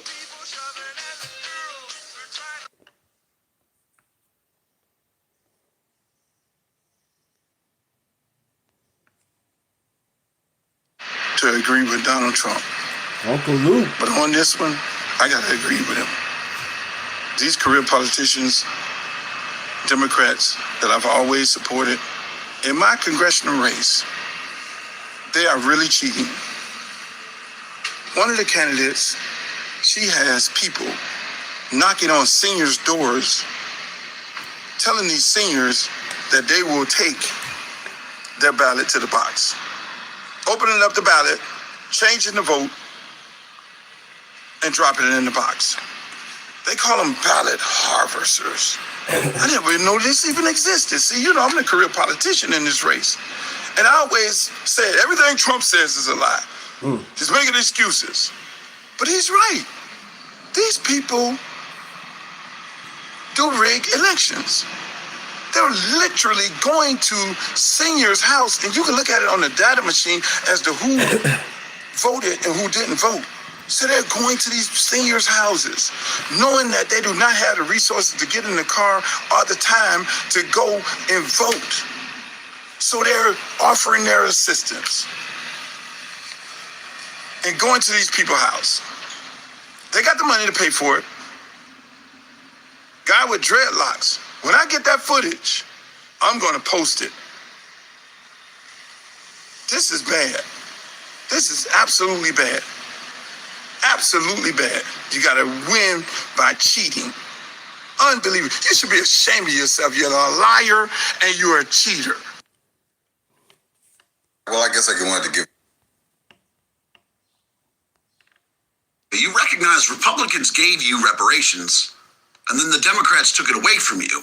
You've heard the term 40 acres and a mule? Yeah, that's what Republicans gave you. In January of 1865, Abraham Lincoln granted to 40,000 freed slaves. Each of them would get a part of the 400,000 acres of confiscated Confederate land on the coast of South Carolina, Georgia, and Florida. Republicans tried to give you 400,000 acres of beachfront property, 400,000 acres on the coast. And then Abraham Lincoln, in late 1865, was assassinated. And Andrew Johnson took over and canceled all that. That's it. That's the whole story. Republican president tried to give you reparations. And then the Democrats swooped in and took that shit from you. You didn't get reparations because Democrats didn't want to give you reparations. Andrew Johnson went against the completely Republican-controlled Congress. He took all of it away. And the Republicans wanted you to have it so bad, they literally impeached Johnson. And then somehow the American people went back to electing Democrats. You had reparations. Insane. They impeached the man, and Democrats, the voters, still voted for it. See that shit? Slavery is a choice. Wow. Thanks to the Republicans. And then the Democrats, as they always do, take shit away from the black people of America. If you're looking for somebody to blame that you don't have reparations, blame the people you keep voting for. Idiot. I'm gonna play that again. Fuck that.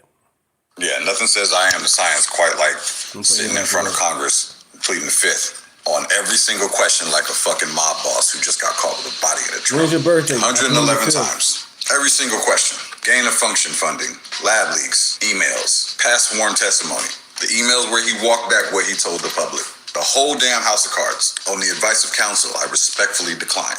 Over and over and over again, like a broken record of a man who knows exactly how deep that hole is. This is the same little man who looked America dead in the eye and said, if you question him, you're anti-science. The same man who helped lock down the entire country, closed schools for years, masked 2-year-olds, destroyed small businesses, and treated disagreement like a moral crime. The same man who got richer, more famous, and more powerful while regular people lost their damn minds, their livelihoods, and in some cases, their kids' childhoods. And the second that Rand Paul and a Republican-led committee put him under oath, suddenly the Constitution is the only friend he has left. He got a preemptive pardon from Biden on the way out the door for anything that he did during the pandemic. A get-out-of-jail-free card, signed, sealed, delivered, before the fucking game was even over. And he still wouldn't answer a single fucking question. Not what color's the rug in front of you, not what color tie you have on, not what day of the week is it, nothing. That's not caution, that is principle. That's a man who understands that the second the truth starts coming out, under penalty of perjury, the whole carefully constructed myth starts tumbling and collapses in real time. Paul has been on this for years, and Fauci called him unhinged. The only thing unhinged is watching the face of American public health turn into a human Fifth Amendment machine in real time. You don't plead the fifth 100 times because you're innocent. You plead the fifth 100 times because the truth is a liability. You plead the fifth 100 times because the alternative is admitting that under oath that a lot of what you sold the country was smoke and mirrors and raw institutional power. And the people who still defend this fucking jackass, the ones who called you a grandma killer for asking basic questions, the ones who doxed, canceled, and smeared anyone who didn't clap hard enough. The same crowd that treats Fauci like a saint while he moved the goalposts every fucking week. A lot of these same people rolled up their fucking sleeves, got the jab, because that man... That's not it, people. Here's the kicker part. Guess who paid for this program? Or guess it's right, taxpayers. If you live in Minnesota, your taxes from your check went to this damn program that nobody asked for. Now, apparently, they've been working on this program for a decade, and the transgender dials will make its debut in fall of 2026 in classrooms. Unfreaking believable. The state of Minnesota, which is the territory of Tim Waz, aka Tambourine Player, aka Tampon Timmy, has just approved a program where they are having transgender dials be put in classroom. Oh, and apparently these are some special dials because you will have the option to remove their private parts. Oh, no, that's not it, people. Here's the kicker part. Guess who paid for this program? Or guess it's right, taxpayer. If you live in Minnesota, your taxes from your check went to this damn program that nobody asked for. Now, apparently, they've been working on this program for a decade, and the transgender dials will make its debut in fall of 2026 in classrooms as the children as young as 4 years freaking old. They are going around saying, oh, well, this is going to teach the kids that they have options. Options of what? What the hell are you all talking about? We here to make gender fun. What? How about you teach these kids financial literacy? How about that? Where in the tarnation hell is this country going to? Tim Watson and the Democratic Party should be ashamed of yourselves. You all make me sick. You all disgust me. Babies and kids have been born in debt every single day. And rather than find solutions to fix that, you guys' bright ideal is to confuse our kids even more. You all are the devil, demons from the pit of hell. At what point are we going to stop this, people? At what freaking point are we going to stand up, right? Tim Watson and the Democratic Party have no freaking right to do this. They do not. Now, Tim, if you want to be a tambourine player, if you want to be a little girl, then do that on your own time. Do that with your own life. But why are you trying to force people? What you all need to be do is clean up all this fraud in your freaking state and cities. How the hell you all not focus on that, but you all focus on some damn toys that are trans? How does that even make sense? This shit has gotten out of control, people. It has gotten out of control. There ain't nothing there ain't no beating around it. This shit has gotten bunker. I can't believe this is happening. I can't believe this is happening. Trans freaking gender toys. Transgender toys. In 4-year-old classes.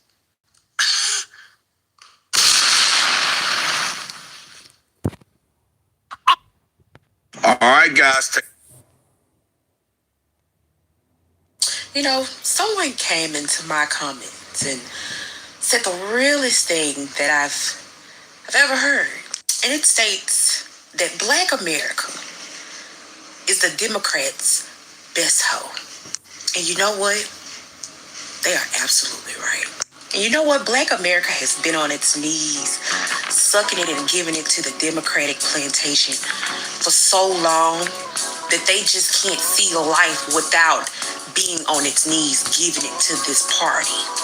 The Democrats have been pimping Black America for well over 150 years. They literally have a leash around Black America and parading them around like puppies. They will call, and Black America will always come. You know what? I think we should give up the theory that Democrats don't love Black people, because they actually do. They love Black people. They love the fact that they are the doormats of America. The same white supremacists, the same white liberals are the same people that is taking Black people and using y'all as puppets to keep stringing these same doormat people on the Democratic side. That's how they make it believable, by making Black people the face for it. This is the same culture that glorify pimps. They know what the culture's like because they've been the whole time. But yeah, I can't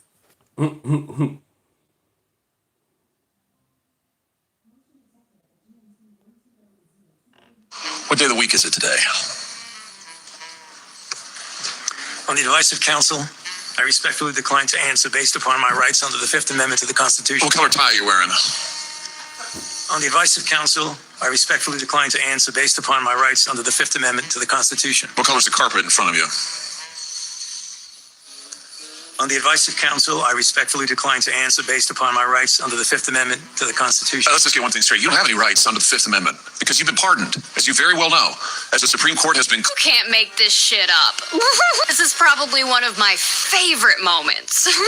Fauci and his butt cheeks can't squirm their way out of this. That's the behavior of an innocent person. This is not going well for Fauci, is it? Shocker. To no one with common sense. Yeah, Fauci, you're done. Stick a scamdemic fork in him. He is done. Hey, you get what you give in this life. As a black veteran, I realized I served a country that hated me. I'm a highly decorated veteran. I am at 100% VA compensation. So the VA compensation you based on your injuries or whatever is wrong with you, and it goes in a payment scale from 0 to 100. I'm at 100%, permanent and total. And I realized my country hates me because I realized my service never actually mattered. This is why it's another reason why I don't like it when black people say, oh, I'm black and LGBT, I'm black and a woman, I'm black and this and then black.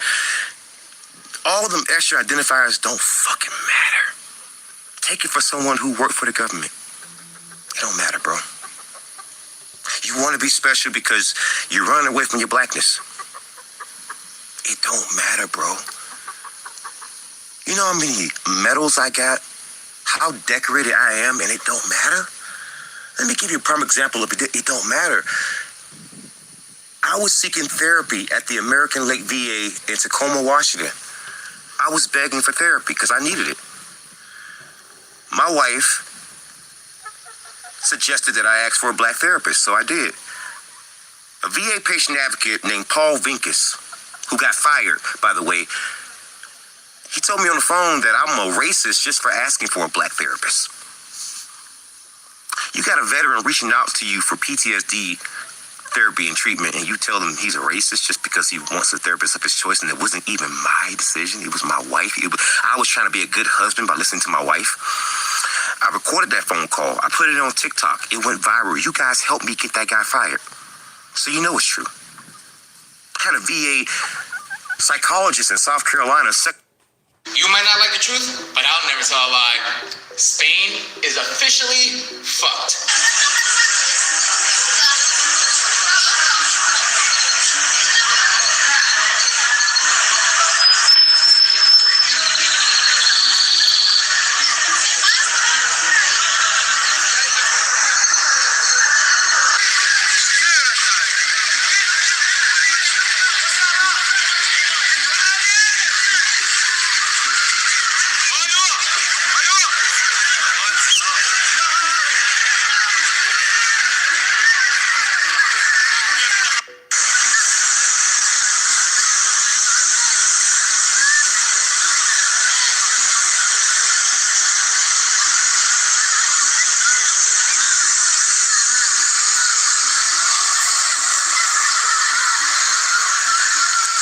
The invasion of migrants from Morocco is happening in Ceuta, a territory of Spain. And as you can see, this is not migration flow. This is a legit breach. The local president of Ceuta is calling this a humanitarian crisis, obviously, and is asking Madrid to declare this a state of emergency. So what is Pedro Sanchez's government doing? Tomorrow, Friday, he's sending an interior minister to check it out. He says he's sending some people to the mainland, but he refuses to call it an emergency. Why would he? It's part of the leftist globalist agenda. This is exactly what he wants to happen, so don't expect much from him. And the citizens from Spain?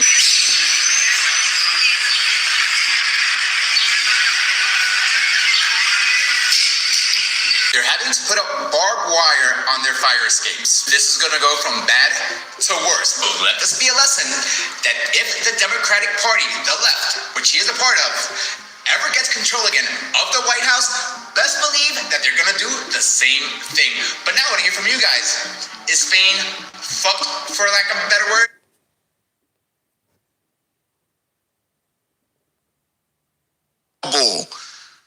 Every last one of them are enemies to the people. Play the clip. You are the unvaccinated. You are the problem. It is the unvaccinated who are the problem. Period. End of story. The only people that you can blame. The only people you can blame. This isn't shaming. This is the truth. Yes, it is. Maybe they should be shamed. Are the unvaccinated. It's time to start blaming the unvaccinated folks, not the regular folks. Evil, evil, evil. Shaming people. Anyone you came into contact with will blame you, as will the rest of us who've done the right thing by getting vaccinated. Because frankly, we know that we can't trust the unvaccinated. I think it's time to get our moral house in order, Anderson. Never forget. It's the unvaccinated who are the threat. All these vaccinated folks are going to start wearing masks to protect the unvaccinated. Well, if that's not happening, I'm unvaccinated and not wearing no mask. You see this chat? See this bullshit? It's called a Christian vaccine. We must never, ever forget. The Wuhan COVID bat era is a time in history and in my life that I will never forget. Ever.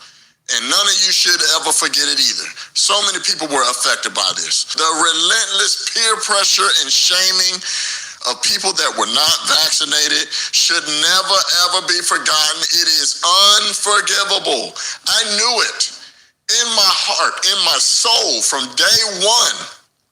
My gut, my instinct, everything told me everything is wrong with this. Everything is wrong with this. And we should never let them live it down. Be healthy, man. And we should never, ever forget, because it was unforgivable what they did.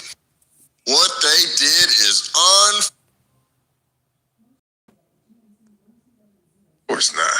He's much worse. He's a Democrat. This is the kind of Democrat that didn't just want power. He wanted you to thank him while he takes it. Then he'd look America in the face and say, masks don't work. Pure blood, baby. And that turned into one mask, and then two. Right. Then he acted like you were the problem if you noticed the story kept changing. This man said that attacking him was like attacking science itself.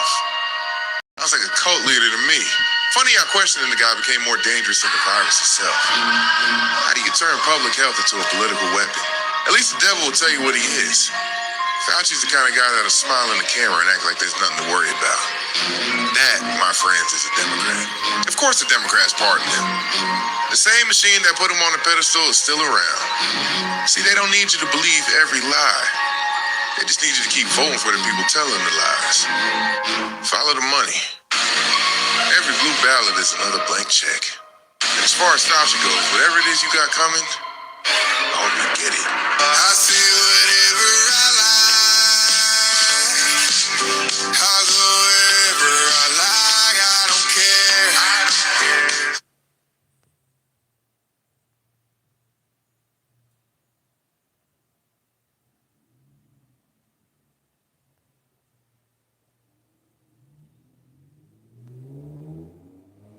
Shit. After I heard Fauci plead the fifth 111 times, I knew there was going to be some white fucking liberals come out and say that Dr. Fauci's a fucking hero. And I'll be damned. They sure the fuck did. And I started thinking about all my brothers and sisters in the minority community. The ones who never trusted government to begin with. That never fucking took the jab. Well, y'all motherfucking gut was right. Those of you on the left and right. What I don't understand is those of you still supporting the Democratic Party. After seeing Fauci do that shit, you saw these motherfuckers play with your life. And you still support their ass. Like, when the fuck are you gonna wake up? Because if you thought that was bad, look at everything else the Democrat Party's done to you. Put illegal immigrants before you, Ukraine before you, Iran before you, Palestine before you, Somalians before you, so on and so forth. What the fuck is wrong with some of y'all? I said what the fuck I said. So the Democrats have a socialism problem. The problem, it won't shut up. Abolish the Senate. True. Okay, replace the presidency and Supreme Court as we now know them. Yep. Abolish ICE. Absolutely. Abolish borders and give amnesty to anyone currently in the U.S. illegally. As a long-term plan, yep. Defund the Pentagon. Absolutely. Abolish prisons, at least in large part. Yeah, again, that as part of a long-term program, yeah. Okay, so no prisons. Government or public ownership of most large corporations. Yeah, absolutely. Ooh, I'm starting to think DSA doesn't stand for Democratic Socialists of America, but dumb, stupid assholes. But saw that one. But at least they're telling you exactly what they want. Unlike Dems, who, when elections loom, suddenly sound as middle of the road as Paul Pelosi's car. Then once they win, it's back to the rancid crap that leads to boners in women's locker rooms. But the problem with national exposure, people start asking questions, and even the socialists don't want to call themselves socialists anymore. It's got more stink on it than Leah Thomas's jockstrap. I know. Listen to Michigan Senate candidate Abdul El Sayed at a debate this week. I'm a doctor and a scientist. When it comes to the question of socialism, I'm not a socialist. I'm just a capitalist who understands how capitalism works. Yeah, if he's a capitalist, Jerry Nadler moonlights at Chippendales. More like chipping whales. Don't get me started. El Sayed wants Medicare for all, wealth taxes, and the government running half the economy. A platform that's more to the left than Bill Clinton's crooked hog. So even the socialists don't want to be called socialists because for their awful stuff to become real, they have to hide it from you. But to do that, socialism has to drive under the speed limit, keep a low profile, wear a disguise. But Dems are realizing that American people can see through it. Abolish prisons, abolish the border, abolish the presidency, abolish the Pentagon. I mean, these are crazy people. The DSA and that agenda is laid out does not play anywhere. These are views that are, I think, represented by a very small amount of individuals that are not representative of the Democratic Party at large. They better speak truth to its most extreme base, or they're going to let a small faction of radicals drive more people toward Donald Trump. Oh, shut up. I gotta say, ever since that stroke, Fetterman is a total brainiac. Hell, maybe Fauci can figure out how to give all Democrats strokes. Even their House reptile, James Carville, stood up on his hot rock to call the socialists little white turds. Though he may have been describing what he leaves behind after eating a dozen mice. But they aren't wrong. It's too bad, though. It's their fault. The DSA are telling you exactly what the Dems have always wanted. Higher taxes, more government, abolish law and order. The Dems pretend they're not them, but I remember them saying defund the police and defending open borders. And have you met one that isn't for high taxes? Hell, class warfare is the only class they have. But the DSA's bluntness and urgency reveals socialism's bottom line, which the Dems tried to hide by going slower. That it can't exist without force. You need government aggression to dampen aspirations to achieve. Socialism can't let those dreams roam freely. But in America, we're allergic to force. It's why capitalism fits. It doesn't need a movement. It has flaws, sure, but it embraces human nature. It doesn't fight it. And it rewards people who work hard, whether it's small business owners or the My fault, I want to finish. problem. Hey, ever since that stroke, higher taxes, more government, abolish law and order. The Dems pretend they're not them, but I remember them saying defund the police and defending open borders. And have you met one that isn't for high taxes? Hell, class warfare is the only class they have. But the DSA's bluntness and urgency reveals socialism's bottom line, which the Dems tried to hide by going slower.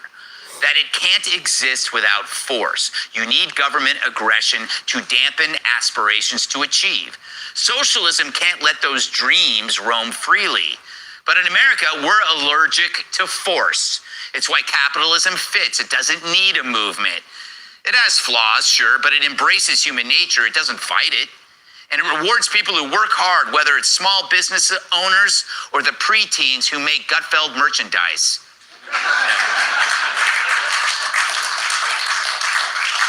You better not be up. Right, Lauren. You can't. Socialism, on the other hand, has to be sold doing. as a fight against oppression, that you're a victim, while it erases its history of death and suffering.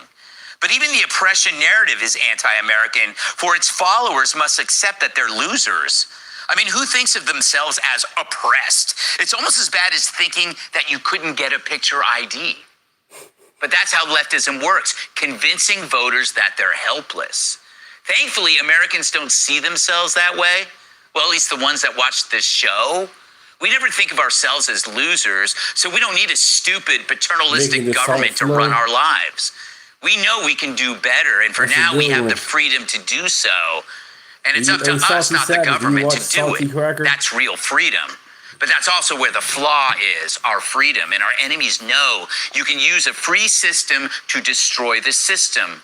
A free system, by its own nature, can never silence ideas bent on ending it. It can only fight them. Okay, and because the Dems avoided that fight for so long, they're now being devoured from within, and they might be lost. I can't say I'll miss them. Let's hear it! Yeah, I saw you say make the salt flow. That's his one of his lines. Shut up. That's what's up.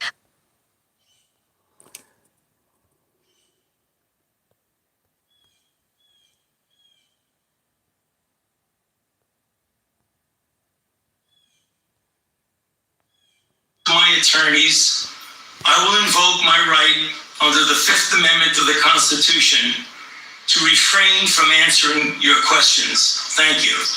No, thank you. Fuck you. First of all, I had to come outside and get some fresh air. But this is exactly what the fuck we've been talking about. The lack of accountability. Fauci is gonna walk. After we've been calling this out since 21, 22, and 23. We got banned for speaking the fucking truth. Then we find out that our very own government was colluding with mainstream media to push a narrative. Colluding with social media outlets, preventing... Hey, Juanita, welcome to the chat, but you a moron. You just saw somebody playing Fox News' gut feel, and you assume that's the whole China and the whole conversation in chat is about, and it's not.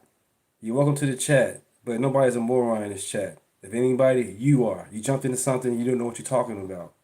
Let's continue. Name is Deontay. Welcome to the chat. Us from bringing this truth to the American people, because we didn't forget what we saw. Our elderly suffer and die alone. The way this affected our country and the world. We, everyday Americans, suffered while you motherfuckers got rich. And this whole Rand Paul trying to paint Fauci as the only bad guy? Where the fuck did Fauci get all that money from to do such research? From you motherfuckers. And y'all used us to do it. And this is why I hope the day it comes, you get everything you fucking deserve. Every single one of you. I don't give a fuck who you are. Every single one of you fucking corrupt ass politicians with your fake bullshit ass fucking committee hearings, thinking you're gonna fucking manipulate the American people. We see through exactly what the fuck you're doing. And we don't give a fuck anymore. We are fucking sick of it. We are over it. And we've been seeing through your fuck shit. Yo, Lou, they're hosting another live about you, fam. Got a photo of you in their background talking mad.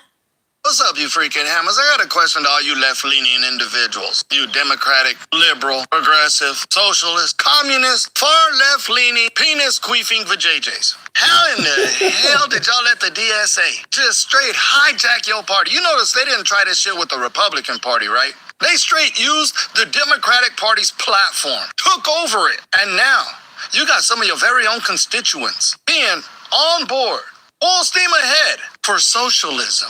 How fucked up of a party do you gotta be? How bad your party must suck for individuals to now want socialism? I don't want to hear that shit. Lou, it's only a small percentage. Well, I know how y'all motherfuckers think. And I know y'all ain't gonna do anything about it. You're gonna get along to go along. Because you know there's more power in higher numbers. And if you split your party up, you will never win another election ever. But what you fail to realize, the socialists that took over your party, all you regular ass Democrats, to them you ain't gonna be different than a fucking Trump voter or a Republican if you don't conform and accept socialism. Y'all motherfuckers gonna be on the same side of the sword we are on. But I got a question to the DSA. Why didn't y'all have the balls to start your own party? Why did you have to go through another platform? What's up, Shaky? Knob, how you doing to the chat? How you doing? Welcome to the chat. How you just get into the chat asking people questions? That's crazy as hell. Can anyone in the chat define socialism? Can you like and subscribe to the channel, Shaky Knob, before you ask all these questions? Wow. Welcome to the chat. And hijack theirs. Y'all penis queefing for JJs. I don't give a fuck if you turn this down or not, but what needs to be said, and I'm gonna fucking say it. Block me. I don't give a damn. You see, I'm not pro-Israel or anti-Israel, pro-Jews or anti-Jews, pro-Zionist or anti-Zionist, pro-Ukrainian or anti-Ukrainian, pro-Iranian or anti-Iranian, pro-Mexico or anti-Mexico. For all I know, there's probably good people that fucking live there. Bitch, I don't give a fuck. I don't like their fucking leader. I am about good fucking people. You treat me good, I'ma treat you fucking good. With all of that being said, if your Israel derangement syndrome overrides the country you live in and the derangement syndrome of the DS motherfucking A in our country, while you're focusing on another fucking country you don't live in, bitch, you're a part of the fucking problem. Because while some of you living in blue fucking cities and blue fucking states where you're personally affected, you're worried about a fucking country across the pond. Furthermore, blaming President Trump for some shit that has fallen on the fucking House and Senate for fucking decades. If and when our fucking country ever fucking falls, I'm blaming you pieces of shit. And you can go fuck yourself. Every single fucking one of you. I don't give a fuck who you are. You chose what the fuck to talk about. I said what the fuck I said. If you guys can hear me, get up out of here.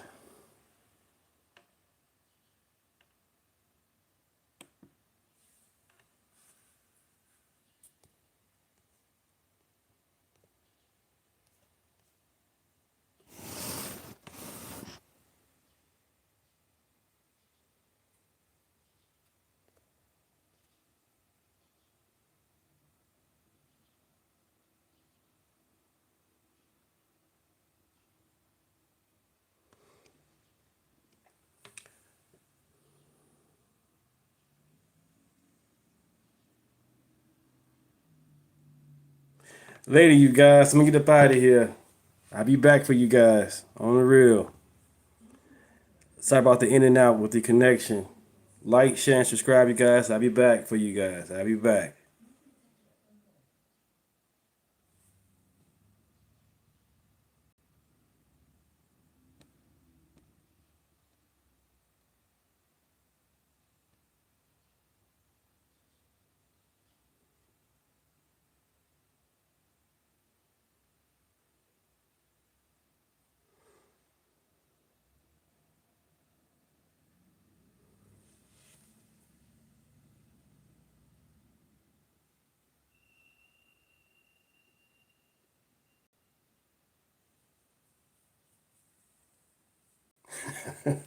It's all good, hood. I'll be back later on, man. I might come back later today. If not, I'll be back tomorrow for you guys with some more stuff.